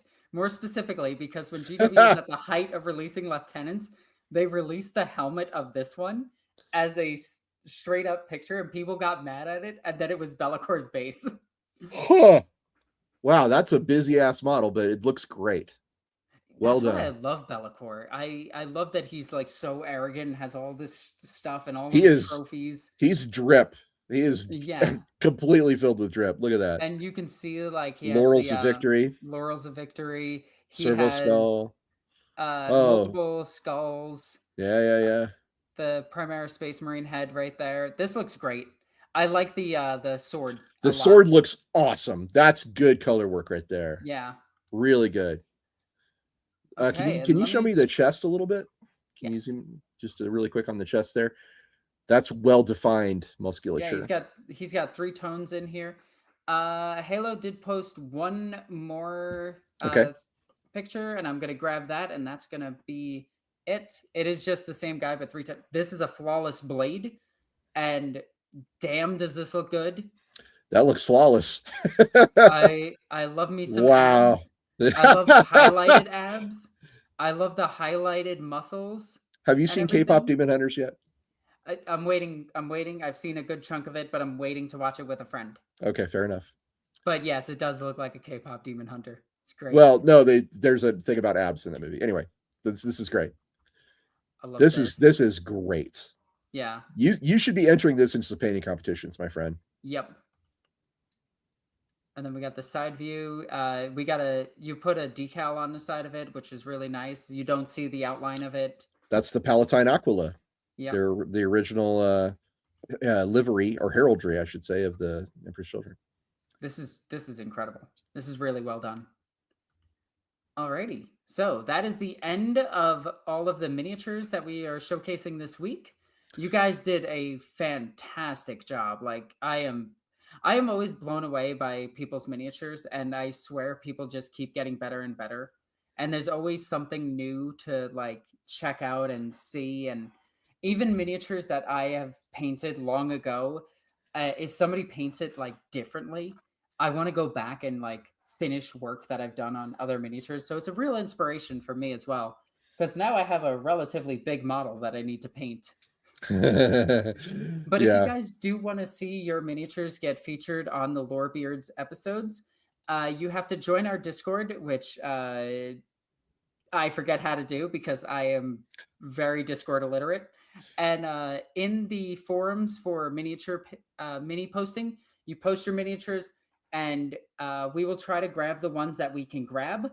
And yeah, and if you're a part of my Discord, you can also post them in my Discord as well. But that's a whole nother thing. In case you missed it, we did a reaction video yesterday to the Total War Warhammer 40K announcement trailer. You can go check that out if you like. We do occasionally find things that are outside of our schedule, and we're like, we have to react to this. We must show it. I imagine there will be a Dawn of War 4 trailer that we will want to react to soon as well. Yeah, once the actual full gameplay trailer comes out. Yeah, I know there is a gameplay trailer, but I want like a 2-minute long gameplay trailer. Well, I'm a Dawn of War fan. I mean, we should do a video just on Dawn of War at some point, because there's a lot of stuff in Dawn of War that's interesting and relatable to 40K lore, like the Blood Ravens. All of the Blood Ravens come from Dawn of War, and they're really interesting chapter. Of course, all the quotes and stuff that we were doing earlier. But our next show is going to be on Wednesday, and it's a what if. Alexis, I don't know if you want to say what it is a what if of, but it's a what if. So we do our little oh, there's the Castus Knight. He's coming for me. If you don't make pew noises with your Titans, right, you're not playing this game correctly. Oh, Hawk Oddly says we should do a tier list of 40K video games. I tried to grab it. You grab it. Yeah, tier list of 40K video games. Hell yeah, brother. I'm all in on that. Listen, I played the original Chaos Gate back in the day, and that game lives rent-free in my brain forever. Oh, yeah? Final Liberation. I played Combat Squad for the Game Boy Advance. I remember that one. There was also a good game. Yeah, if you've played Rights of War, you are an old school 40K video gamer, let me tell you what. But anyway, so what if now I'm intrigued, says Micah. Well, yes. All right, give it to him. If you are interested, sir, we're going to discuss the potential possibilities of what if the Ultramarines lost the Battle of Macragge. So get your Smurf Stompers on if you want to come find out what we think would probably result from an absolute butt kicking for the boys in blue. I know exactly where I want to start with that too, and it's going to be so much fun. I am stupidly excited for that, but like I do wish there was more lore on the Kroot that we could tell you guys, but Kroot we covered it all. Yeah, we covered just about all of it except for the books themselves, which we encourage all of you to read all of the books that you can, and the best way to get all the lore is straight from the books themselves. Micah says now people are going to be ultra mad. Thank you, Micah. Keeping an eye out for those puns. You know what? There is somebody in the chat that is going to appreciate this, but I'm playing Ultramarines at a tournament tomorrow, right? Oh. And you have an Ultramarines army? I just used my Sons of Gara as Ultramarines. Okay. But I technically do have an Ultramarine 3rd edition army that's just chilling on that shelf over there. Oh. But the list name is Plus Ultra. And some that's a My Hero Academia one. I get it. I know what that's from. Plus Ultra. Go Deku, go. Such a dumb name for it, but I love the pun. No, that's adorable. I'm a fan. I'm actually going to make a note here for the 40K video game tier lists, because that's a really great idea. And I think we should do a tier list for the tier list. A tier list of tier lists. Well, that's getting crazy. But I was gonna say we could do a tier list of the. Damn it! Now I had it and it's gone. Sorry, I'll think of it later. There's another idea for a tier list. We'll do it in the future. Maybe novels, maybe movies, maybe games. Oh, now I remember what it was. Editions of 40K. Tier list of the 40K editions. That's what I was going to write down as an idea. There's Kovu. Kovu! What a beautiful cat. Does this mean that you are a Vrain and you have your own Gyrax? Yes. I also have my own suit of armor that sleeps in the bedroom. Perfection, says Survivor. Love it. So that's about it. That's all the time we have for this week's episode of Lorebeards 40K. But once again, on behalf of Alexis and myself, we thank all of you guys for showing up, being a part of this great community, supporting us and what we do. We are loving the show and can't wait to do more for you. Alexis? And remember, we are Kroot. We are Kroot. Kroot is family. I like it. You should see the meme in the actual Discord. It's great. Oh, I bet. I'm a meme fan. We're going to do a show about memes as well. That's going to be yes. That's going to be a lot of fun. I have that one written down since the very beginning, was about memes. But thank you guys for showing up today, and for the greater good, I guess, or for meals, or for food for the Kroot. What's their battle cry? I mean, it's like rah, caca. I don't know what it is. Caca, caca, and tuki tuki do not work. I don't know. Somebody's gonna get that reference. That one went over my head, I'm afraid. But anyway, cheers, guys. Thanks so much for being a part of our show, and we'll see you in just a few more days, and then so Wednesday and Saturday. Keep an eye out for our shows. Take care, everyone. Love you guys. Chills. Bye. Oh, I'm hungry. I'm hungry is the battle cry. Yes. Micah coming in again. Hungry. All right, cool. Y'all have a good one. Somebody got it. Evolution. Oh, wow. Shit, that's a deep cut. That's a deep cut. Damn, Alexis. All right, you guys. Cheers. Take care, everyone. Love you guys. Bye.